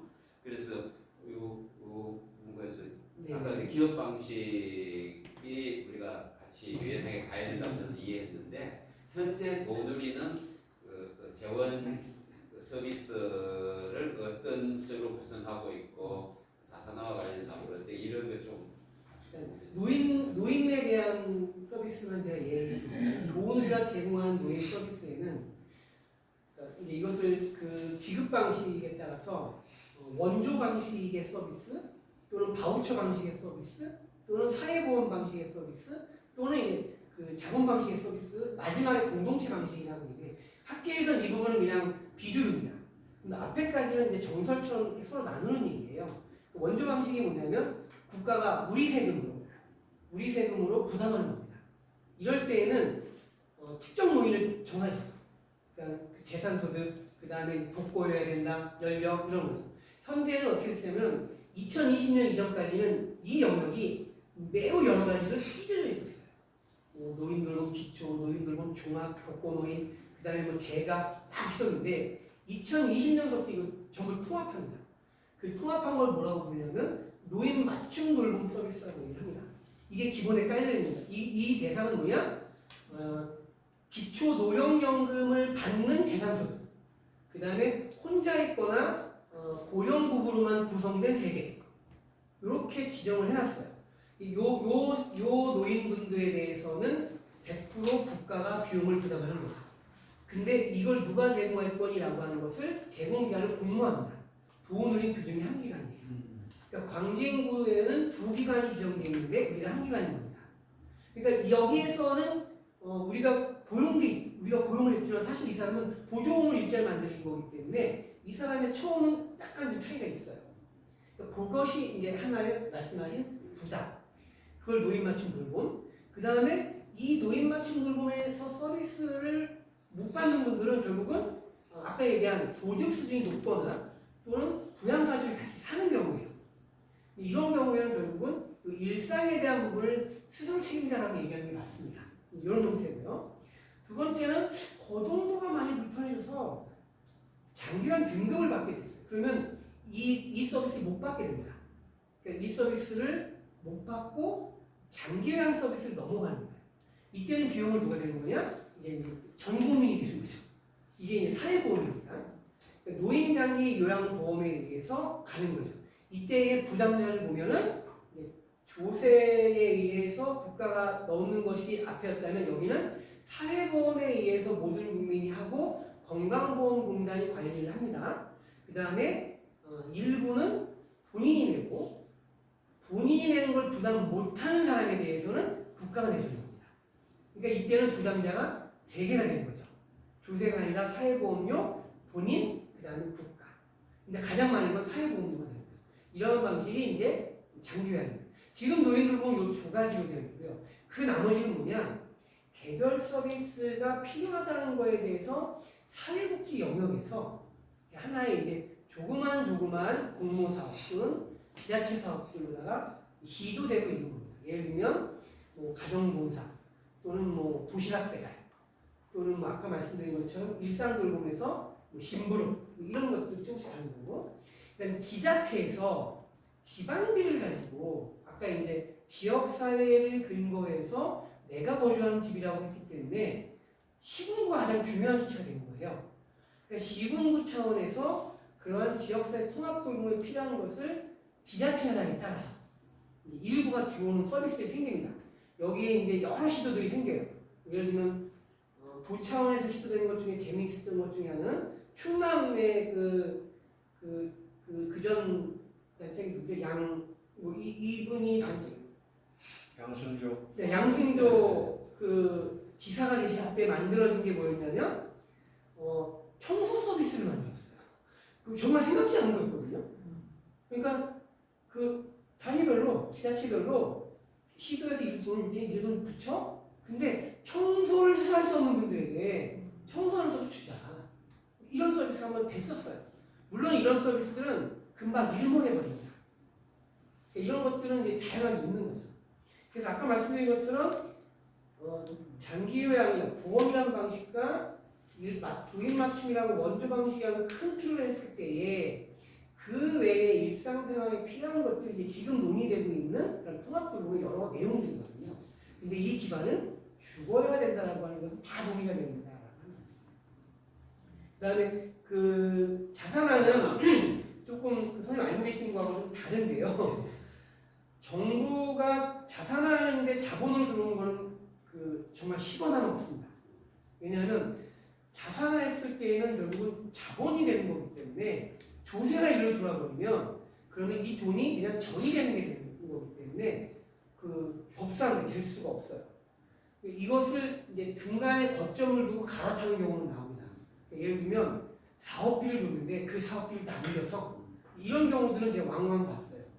저희 같은 경우는 이제 두 번의 경험이 있었는데 한 번은 정책조차 전혀 관련이 없이 광진구에서 과거 90년대부터 활동을 하던 조그만 운동 조직들이 우리 더 이상 임대를 걱정하지 말고 해보자. 이게 목표였어요.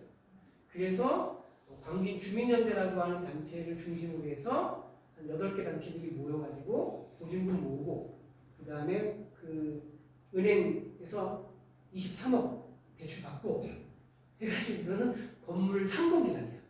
건물만 하는 게 나는 그게 자산화를 그래서 그것을 갖고 아까 기업 그죠. 있잖아요. 이걸 활용해서 그쪽으로 넘어가는 거. 활용해서 그게 두 번째죠. 네. 두 번째는 그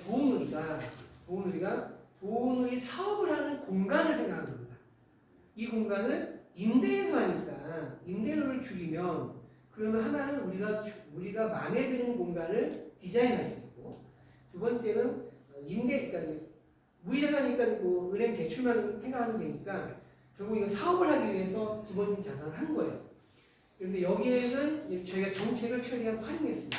여기서 활용한 정책이란 뭐냐면 이제 흔히 중소기업에 대한 정치자금에 대한 대출 융자 정책들. 근데 이제 이런 정책의 단점은 뭐냐면 주로 제조 생산업을 중심으로 설계되어 있기 때문에 단기 필요만 되어 있습니다. 한 길면 3년, 짧으면 1년 동안 이었어. 그 다음에 다 갚아. 근데 우리는 이윤이 안 나는 사업이에요. 우리는 유지되는 사업이거든요. 그러니까 우리는 그래서 계속 건의를 어떻게 했냐면 정책 자금들 중에서 일부 우리와 같은 노인이나 장애인을 돌보거나 사회 서비스를 제공하는 기업들에 대해서는 50년이나 100년 정도의 장기 대출해줘라. 이런 얘기인데 그거는 정보가 안 맞죠. 그러니까 지금도 우리가 이걸 짓고 사서 다시 짓고 했을 때는 중소기업 대출 썼기 때문에 단기 대출이라 1년짜리예요. 그러니까 이거를 지금 1년에 한 5, 6개 대출 계속 갈아타는 하고 있는 거죠. 지금도 그런 일을 하고 있고요. 그러다 보니까 자연스럽게 은행 대출을 이렇게 모아가는 겁니다. 근데 은행 대출이 더 비싸니까 마지막까지 이제 이 정책 대출 가지고 있으려고 하는 거죠. 그렇습니다. 그러니까 아까 저도 거기서 유의미하게 이제 배운 게 뭐냐면요. 결국 돌봄에도 사회보험이 적용이 된다. 이 얘기가 나오고 두 번째는 돌봄을 그러니까 시범 사업을 하면서 실제로 그 대상으로 하니까 그 병원에 안 가는 횟수 그리고 그러니까 직접 그러니까 의료 케어도 해주니까 그 사람 그러니까 그걸 하니까 실제적으로 환자들이 그러니까 그 사람들이 병원 안 간 걸 하니까 10배의 투자 효과가 있다는 거예요. 그걸 이제 저는 그걸 왜 그러면 수치화 시켜서 그런 얘기 있는데 어쨌든 그 사회 케어가 됨으로 인해서 의료 보험료가 대거 의료 수가 그냥 안 쓰니까 그러면 의료 보험을 투자해라 이런 식으로 그러니까 사회보험을 투자해라 이런 식으로 주장하는 논리가 나오더라고요. 그날 얘기하면서 나온 게 그래서 상당히 그러면서 그렇게 사회화 시켜 나가는 것들이 중요하지 않나 그런 저도 생각이 선생님 들어요. 말씀에 굉장히 공감을 하고요. 안타까운 건 뭐냐면 대한민국의 정치인들이 그건 맞습니다. 그러니까 가치를 이익 가치만 평가하는 거예요. 근데 사실 사회적인 가치는 편익 가치거든요. 노인을 돌보면 거기서 부가가치가 바로 창출되는 게 아니라 그 시간에 부양의료자가 경제활동을 하거나 또는 그 시간 동안에 의료기관을 순방하지 않아갖고 사회보험이 주는 이런 편익가치인데 그렇죠. 정치인들이 이 계산을 하지 않아요. 그냥 그거에서 뭐 오늘 이렇게만 얘기하는 안타깝지만 이걸 넘어서야 되는데 안 되는 것 같습니다. 서서히 변해. 부서장님. 두 가지 질문인데요. 하나는 그냥 그 연장선상에서 좀 여쭤보는 건데 저희가 아까 잘 말씀해주셨던 건 노인맞춤 돌봄 서비스가 있고 그 다음에 장기 요양보험으로 지급받는 네네. 분들이 있고 그 다음 단계는 이제 아까 말씀 뭐 여러 가지 다양한 가능성 속에서 돌봄이 실험되고 있다고 해주셨잖아요. 그럼 제일 지금 상태에서 좀 그러니까 고민이 있거나 여러 가지 있으실 분들 장기 요양 등급을 못 받는 분들 있잖아요. 그러니까 되게 나이가 많으신데 장기 요양 등급은 또 이제 안 나오는 등급은 안 나오는 그런 분들에게는 이제 어떤 이제 서비스가 기회가 있는가 궁금하고요. 두 번째로는 이제 그 지금 하도 그 예산 그 재정 고할 얘기가 많이 나갔고 요양보험 장기 요양보험에 대해서는 그런 식의 어떤 이제 공격이라든지 아니면 가능성에 대한 논의가 없는지 궁금합니다. 그 앞에 첫 번째 말씀하신 거는 그러니까 정확히 표현은 단계는 적당한 표현 아닙니다. 아까 노인 맞춤과 장기요양은 단계가 맞습니다. 근데 이제 그 요양 돌봄은 결국은 이제 생을 마감까지 돌보는 거거든요. 그러니까 그 뒤는 없는 거죠. 그 뒤에 붙인다면 이제 장례 서비스인데 그거는 이제 별개 있는 거고요. 다만 이제 그 두 개의 서비스를 받는 과정에도 다른 서비스가 필요한 거고 선생님 질문은 거기에 대상이 되지 않았다 하더라도 필요한 서비스가 있는 거 아니냐. 이제 이것은 그 결국은 비용의 문제이기도 하지만 또 하나는 그 이제 저희가 이건 이제 지역사회이긴 하지만 이런 접근인 거죠. 뭐냐면 대체 필요한 게 뭔가를 찾아야 되는데 이 욕구라고 하는 것이 일반적이기도 하지만 특별한 경우도 있는 거예요. 근데 사람의 존엄을 생각할 땐 전부 개별화를 얘기하거든요. 그러니까 이 어르신의 요구, 이 어르신의 필요가 같은 부분도 존재하지만 다른 거예요. 그래서 이제 다른 걸로 가려고 하면 이것은 정책적인 내용을 갈 수 없는 상황이 되버립니다. 그러니까 이것은 결국은 어느 한편을 맡길 수 없는 한계는 분명히 존재한다. 그 다음 남는 거는 뭐냐면 이제 보편적인 대체로 유사하게 갖고 있는 욕구나 또는 이제 계속 얘기하는 어떤 인간적인 삶의 질을 우리가 균등하게 학자와 정리를 한다면 대체 어디까지냐 이런 거는 많이 연구가 되어 있거든요. 일상생활에 대한 것에 자기 도움은 어느 정도까지 이런 건 많은 연구들이 있으니까 최소한의 개선을 유지하기 위해서 필요한 어떤 보조적인 기제나 내용들이 뭐냐 이런 접근은 있을 수 있을 것 같아요. 여전히 남는 거는 이제 누가 그것을 지불하냐인데 그 이제 이건 뭐 그렇게 푼다고 하지만 구체적인 서비스가 뭐냐라고 하면 저는 노인분들에게 아까 얘기한 일상생활을 하는 것 유지하는 거 첫 번째라고 하면 전 두 번째는 드시는 거라고 봅니다. 이 먹는 거가 가장 큰 거고요. 특히 그 노인분들 중에서 남성 어르신들은 이 저장 능력의 문제가 아니라 생활 패턴의 문제 때문에 전부 영양의 불균형 생기고 그것이 다른 데 영향을 주는 경우가 꽤 많이 보게 됐고요. 그리고 장교양 사업이나 이런 걸 시작하기 전에 저희가 지역에서 광진구를 대상으로 한번 이제 수요전을 한번 해봤어요. 우리 지역으로만. 근데 재밌는 걸 봐요. 저희는 직접 돌보는 거 외에 그러니까 제도적으로 있는 거 외에 더 많은 시간이 필요하다. 이 얘기를 기대하고 조사했어요. 근데 제일 많이 나온 게 뭐냐면 먹는 거가 나오는 거예요. 근데 그 중에서도 뭐가 나오냐면 난 내식도 좋다. 사 먹는 것도 좋은데 내가 밥해 먹는 게 너무 힘들다. 그리고 심지어는 부부가 사시는데 나이 많으신 그 여성 노인분들은 내가 지금 나이가 몇 살인데 지금까지 이 영광을 밥해줘야 되냐. 그러니까 뭐냐면 생활의 질이 달라진다는 거예요. 그러니까 그 할머니는 밥해주는 것이 의무지 생활의 질이라고 안 보는 거잖아요.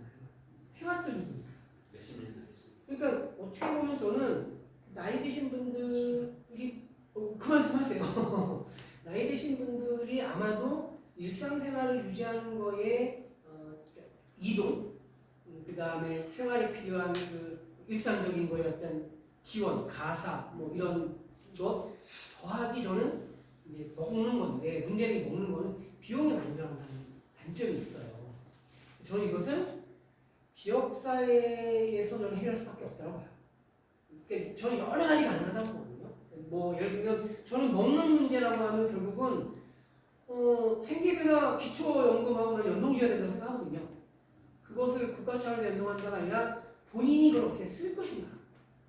다시 말해서 어르신들의 그 어르신이 갖고 있는 그 재정한 개선들 안에서 잘 설계된 다른 자원을 얹혀서 좋은 먹거리와 건강한 먹거리를 줄 수 있는 체계가 지역사회에 만들어야 된다는 거죠. 저는 그렇게 이게 국가 차원에서 하기엔 엄청난 돈이 될 것 같고요. 요양은 그 아까 말씀하신 그 보험료는 제가 아는 문제 속에서는 그 벽을 못 넘고 있는 걸로 알고 있습니다. 그 저항 인사하는 자를 못 넘고 있는 걸로 알고 있고요. 그나마 이제 건강보험은 계속 어떤 그 규모가 크니까 그 다음에 의사 집단이라고 하는 굉장히 큰 그 공급 집단이 힘을 갖고 있는 힘이 있죠.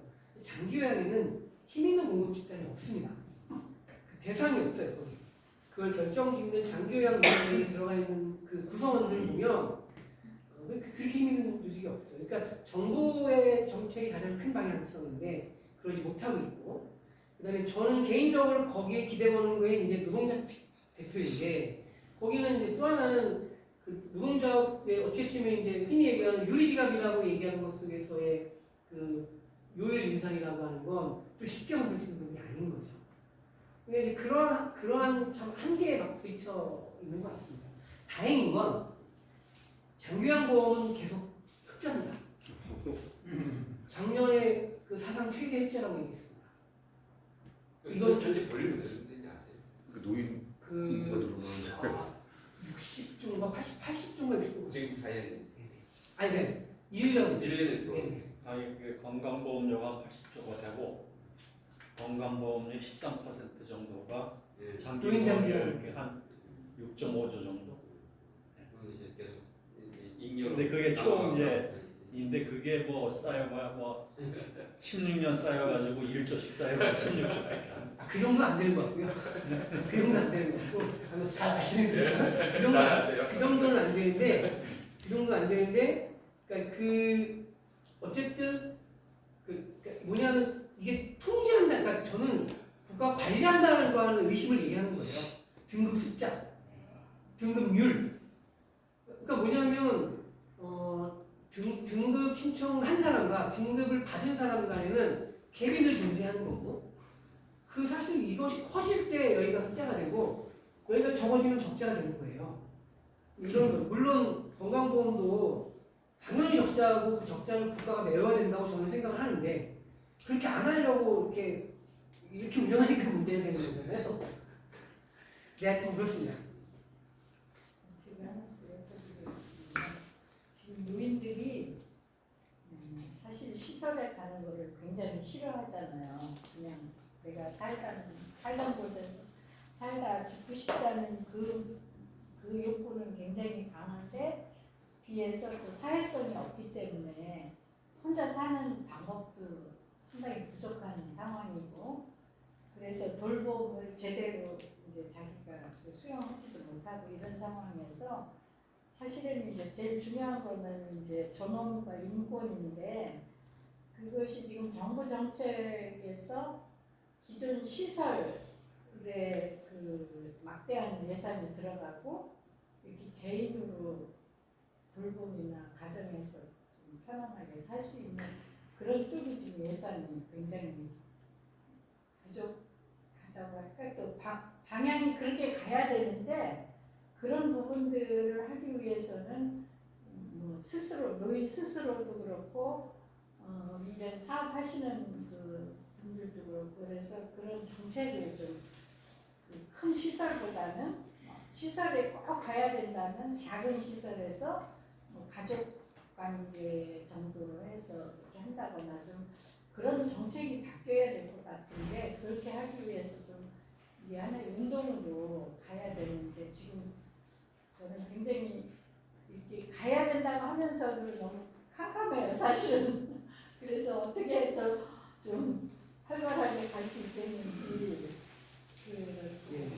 근데 선생님 말씀하신 그 시설보다는 제가 네. 주거에서 네. 또 더 많이 사시다가 사시는 게 그 방향성에서 공감을 하고요.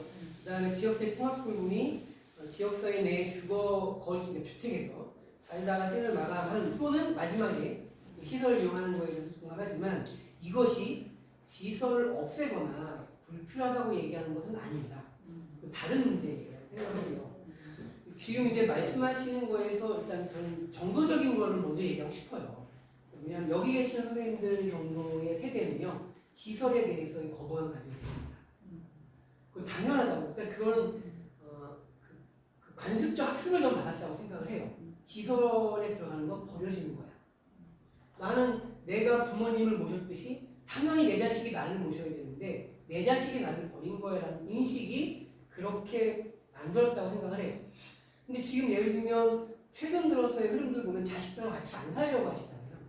그러한 세대가 좀 지나면 어떨까라고 얘기했을 때에 아마도 저는 자녀들과 독립된 세대를 꾸려서 살고 싶어서 저는 늘어나고 있어요. 지금 현재는 독거되거나 고령자 부부로만 된 세대 수가 더 늘어난 걸로 알고 있거든요.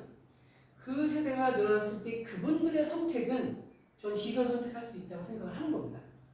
그러니까 시설이 어떠한 모양으로 운영되냐의 선택지가 많아야 되는 건데 그렇지 못하다 보니까 계속 이제 그러한 논란에 빠져 있는 거가 하나 있고요.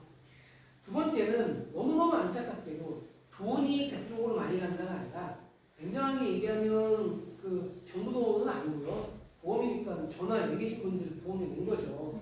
그러니까 우리 보험을 이렇게 써라라고 얘기를 해야 되는데 정부가 제가 보기엔 굉장히 게을러요.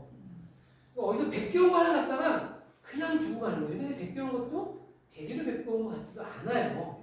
그러니까 무슨 얘기냐면 우리는 그 수발보험이라고 해서 그 노인자부양보험을 도입하기 전에 시범사업을 앞다가 3년 했다고 했는데 이때 이름이 수발보험이었어요. 이것은 독일 보험의 이름이에요. 그러니까 독일의 보험을 갖다가 3년 동안 그 도시형, 지역, 그 농어촌형 이렇게 해서 3년 동안 이렇게 시범사업을 했거든요. 그거 보면 굉장히 의미 있는 얘기 되게 많아요. 그 보건과 복지에 합치는 것도 있고 의료 관련. 근데 마지막에 도입할 때 일본이 개호보험을 갖고 와요. 근데 개호보험을 갖고 왔는데 일본은 지금도 시설을 그 개인이나 영리법인 운영 못해요. 비영리법인만 하게 되거든요. 근데 그걸 갖고 오면서 똑같이 개인이나 영리법인도 하게끔 열어놓습니다. 그다음에 또 하나는 그 시설의 수가 정책이 어떻게 되어 있냐면 24시간을 기준으로다가 그 시설에 머물러야 하루에 숙가를 줘요. 그러니까 이건 숙박비잖아요. 그러니까 시설을 운영하는 기업이라면 여기 계시는 분이 시설을 나가면 매출이 떨어지는 거예요. 내보낼 이유가 없어요. 그러니까 등급이 좋아지면 숨겨요. 그러니까 이게 폐단이 돼버린 겁니다. 제가 알기로는 저도 어쨌든 뭐 이렇게 견학상 해보려고 일본 가봤더니 대학원 시설은 널널해요. 왜 이렇게 사람이 없냐? 그랬더니 자기네 시설의 미션은 어르신들 잘 집중 돌봐서 집으로 돌려보내는 거라는 거예요. 미션이 달라요. 이게 어떻게 가능합니까? 그랬더니 정원을 인정받으면 그 정원에 대해서 사람은 포괄해서 계속 보내죠. 근데 자기네가 잘 돌봐서 다시 지역을 보내면 어르신이 적어요. 그럼 일이 줄어요. 그래도 정원에 있는 돈은 준다는 거예요. 미션이 있는 거예요. 미션. 우리나라는 미션이 없어요. 24시간 데리고 있으면 급여 주는 거죠. 제가 하는 도시네요. 아까 말씀드린 것처럼 제가 있는 분들이 어르신분들은 당연히 감염이 쉽고 몸이 노쇠해져 있으니까 어떤 질병을 걸리면 쉽게 급전됐다가 또 집중적으로 치료를 받으면 급전되실 수 있어요. 이것을 계속 반복하는 거예요. 그래서 지역 가정에 있더라도 가까운 서비스가 계속 이렇게 연계가 긴밀해야 된다고 계속 얘기해요. 제가 해서 요양을 돌보다가 갑자기 나빠졌어요. 아까 말씀드린 것처럼 제가 해서 이렇습니다. 이분이 시설 가면 다시 우리한테 올까? 안 오면 요양보호사는 일자리 잃었어. 기관은 매출 잃었어. 그러니까 끝까지 내가 해볼게요. 말도 안 되는 일을 하는 거야. 그런데 그러다가 계속 나빠지고 힘들면 마지막에 요양을 보내. 이게 아니죠. 갑자기 나빠지면 24시간 돌봐야 됩니다. 단기 시설이든 요양병원이든 가고 거기서 호전이 되면 빨리 집을 와야 됩니다. 이 체계가 없어요. 그러니까 아까 말씀드린 것처럼 시설에 대한 우리 인식에 대한 문제도 있고 크게 차지하고 정책적으로는 돈의 문제가 아니라 시설과 재가에 대한 설계를 지금 이제 이 주거에 대한 얘기 이렇게 나왔으니까 이제부터 바뀌어야 된다고 생각합니다. 근데 아직까지는 그것을 못 바꾸고 있는 거죠. 안타깝게도. 그러니까 아까 그 존엄 말씀하셨는데 혹시 소풍이라는 영화 다 보셨나요? 네. 그러니까 저는 이제 소풍을 어찌어찌 하다 보니까 3번을 봤는데 보면서 의문이 생긴 거예요. 그 마지막 결론이 그거거든요. 그러니까 어르신이 스스로 선택을 하시는 거예요. 나는 자식들에게 짐 되기 싫어. 그 복선을 쭉 깔거든요. 뭐 외국에는 존엄한 뭘 한다고 하는데 보여주진 않지만 그래서 이제 지난주에 이제 우리 감독님을 초대해서 우리 직원분들하고 단체 관람을 했어요. 직원한테 감독님하고 얘기를 하고 이제 물어봤거든요. 내가 3번째 문제 이해가 안 된다. 누구는 그 극단적 선택이라는 표현을 씁니다. 그래서 자살이라는 용어를 써도 안 돼요. 왜 그러니까 나쁜 선택이라고 얘기하는 거죠. 극단적 선택이라고. 그런데 이 영화에서는 존엄한 선택이라고 표현할 수밖에 없어요. 결과는 똑같아요. 그럼 누군가에게는 존엄한 선택이고 누군가에게는 극단적 선택인데 같은 노인은 그럴 거 아닙니까? 이거는 누가 규정하는가? 그러니까 실은 그분의 환경이 그것을 선택할 수 있는 여건이 됐다라고 하는 건 매우 행복한 조건인 거예요. 어쩌면 그 가난이라고 하는 불평등이 노인의 돌봄까지 거의 그렇게까지 만들었다는 생각이 드는 거예요. 근데 제 이 질문에 대해서 감독님은 그렇게 생각해 보지 않았다는. 하여튼 저는 그 우리 사회에서 노인, 나를 포함, 내가 노인이 되었을 때 어떨까라고 하는 정서적인 거에 대해서 일단 넘어질 적이 있다. 그리고 그것을 저는 개인적으로 마지막을 시설에서 보내고 싶은 사람이거든요.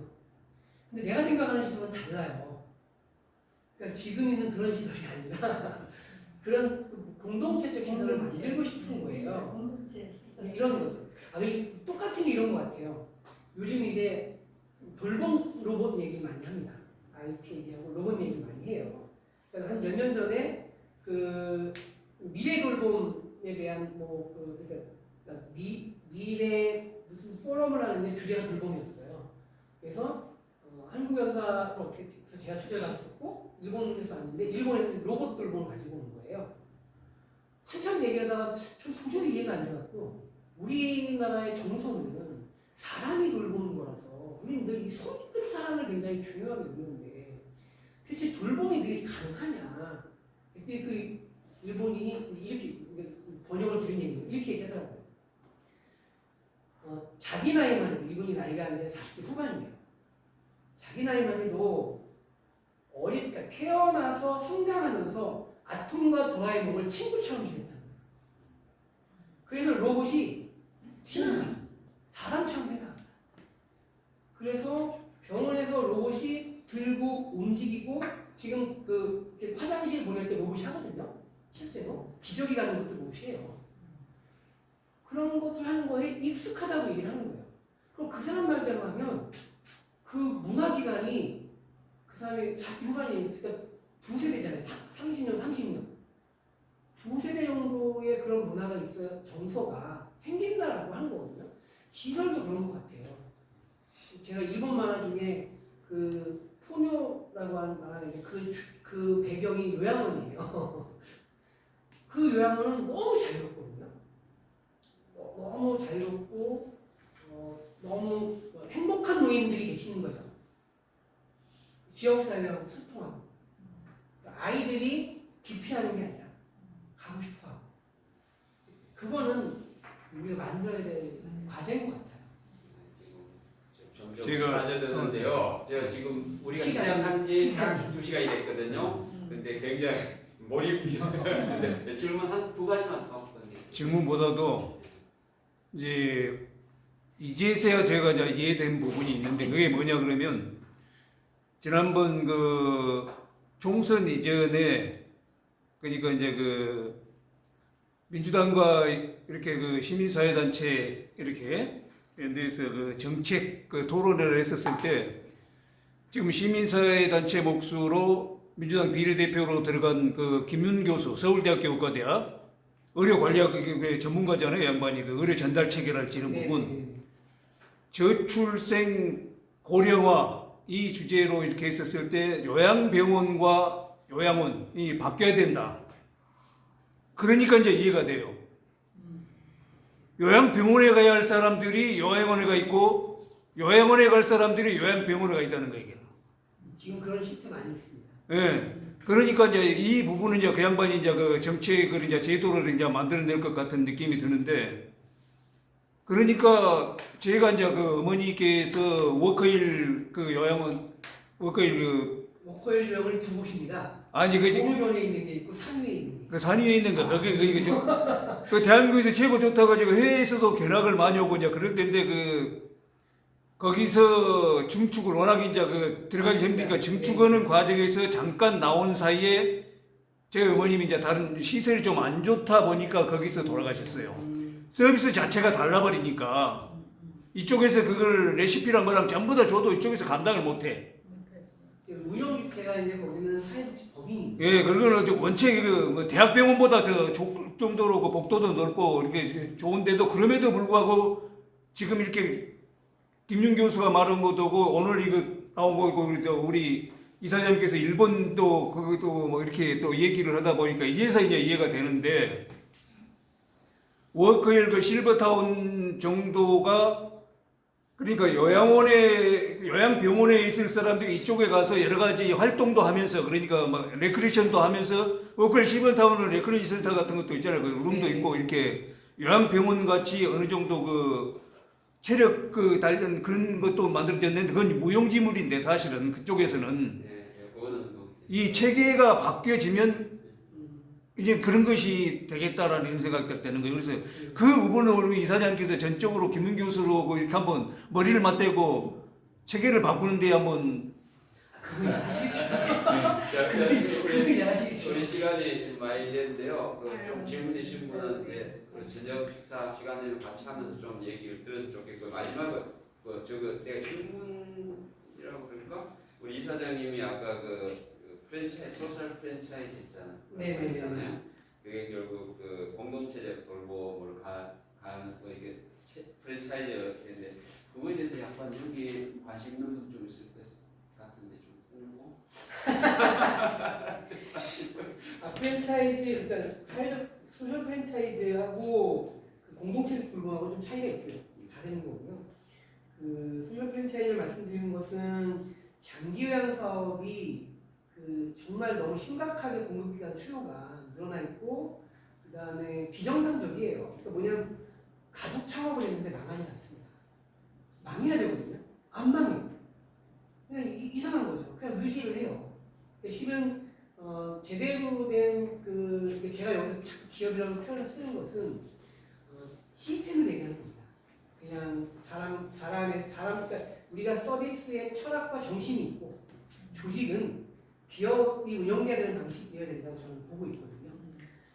그런 점에서는 이제 너무 영세하거나 이렇게 운영되다 보니까 실제 서비스 질도 떨어뜨리고 그리고 이것이 계속 유지되는 한은 이용자도 올바른 선택들을 못 하시는 거예요. 그냥 지금까지도 2008년부터 지금까지 18년 지나고 있지만 여전히 우리 부모님이 치매 진단을 받으시거나 거동이 불편하셔서 요양등급을 받게 되면 어떤 식으로 요양기관을 선택한가? 절대 좋은 돌봄기관을 찾아서 그 품을 들이고 공부하고 이러시는 분은 교자분들이세요. 대부분의 분들은요, 우리 집사님이 운영하는, 우리 사차에 모두가 하시는. 그러니까 지인 따라서 그냥 가는 거예요. 그리고 그것을 마치 그 지인에게 무언가를 준 것 같은 또 애둘러서 표현을 하세요. 내가 우리 어머니 드리는 거야. 이런다는 거예요. 이거 굉장히 잘못된 거예요. 그러니까 그러한 것들을 바꾸려면 우리 스스로 그 인적 결사체가 아닌 경제 조직으로서의 제가적 위한 기반을 어떤 방식으로 할 거냐라고 하는 것을 최소한 표준화하자. 그리고 그 최소 표준화를 저희가 핵심으로 잡는 것이 철학을 잡는 거고 존엄케어라고 하는 것을 운영자와 제공자가 케어누리가 요구하는 존엄케어, 그 존엄케어에 맞춘 행동사항, 이게 좋은 돌봄 실천 요령이라고 저희는 얘기하고 있고 지켜야 된다 이런 거고, 두 번째가 최소한의 그 요목 수준이 있습니다. 근로기준법은 지키되 임금 수준은 본사가 정한다. 왜냐하면 요양보호사들은 너무 줬다 뺏는 경우도 많거든요. 그런 두 가지 정도를 잡은 거고, 그러다 보니까 사실 프랜차이즈를 통해서 우리가 너에게 이용자 확보 이런 게 없어요. 우리가 던지는 건 우리 같은 프랜차이즈 같은 상표 쓰면서 만들어보자. 그것이 저는 하나의 대안을 던지는 거죠. 다만 이제 한 자치구에 하나만 하겠다. 이런 정도의 세워. 일종의 그 같이 사업할 네트워크 그럴 수 거 있죠. 이렇게 볼 수 그래서 있겠네요. 본사는 있지만 상당 부분 뭐 가맹 기여와 관련된 결정은 운영위에서 결정하는데 운영위원회는 가맹 점주들이 예를 들면 여기 계신 분들이 그 프랜차이즈 가맹하려면 어떻게 지원? 창업을 하셔야죠. 지원료 본사에서 네, 지원. 두 가지인데요. 창업을 하시겠다는 분은 이제 창업 과정에 대해서 저희가 컨설팅을 합니다. 근데 이제 현재 운영하시는 분은 운영형이라고 해서 현재 운영하고 있는 제가장교양 센터를 그대로 가맹을 가입하는 겁니다. 그런 경우에는 상호를 그대로 쓰셔도 되고 상표만 케어홈즈라고 쓰는 걸로 하고 가맹비도 매우 낮게 잡혀져 있고요. 창업하는 경우에는 이제 이게 이제 인가사항이거든요. 그러니까 과거에는 노인장기요양보험법에 의해서 그냥 설치 신고하면 조건만 맞으면 설치 신청이 나왔어요. 근데 지금은 이게 법이 바뀌어갖고 재가노인복지시설을 허가받는 겁니다. 그래서 시군구에서 심사도 받고 신고하는 과정이 있기 때문에 대신에 이제 뭐 이게 어떤 좋은데 목을 갖거나 이런 건 아니잖아요. 그래서 이제 그런 부분들을 찾는 거, 그다음에 가장 중요한 건 결국은 사람이거든요. 시설자. 만약에 창업하신다고 하면 그분이 시설장이 돼요. 그래야 할 수 있는 거고. 그게 아니라면 개인이 아니라 법인이 하신다면 오히려 저희가 적극적으로 볼 수 있다. 협동조합이라든가 이런 분들이 우리가 뭐 이런 재난연단 내볼게 그러는데 이건 사람이 아니니까 네. 사람을 찾으면 되거든요. 아, 예. 너무 열정을 했습니다. 하여튼 이것을 모두 마치겠습니다. 고생하셨습니다. 고맙습니다.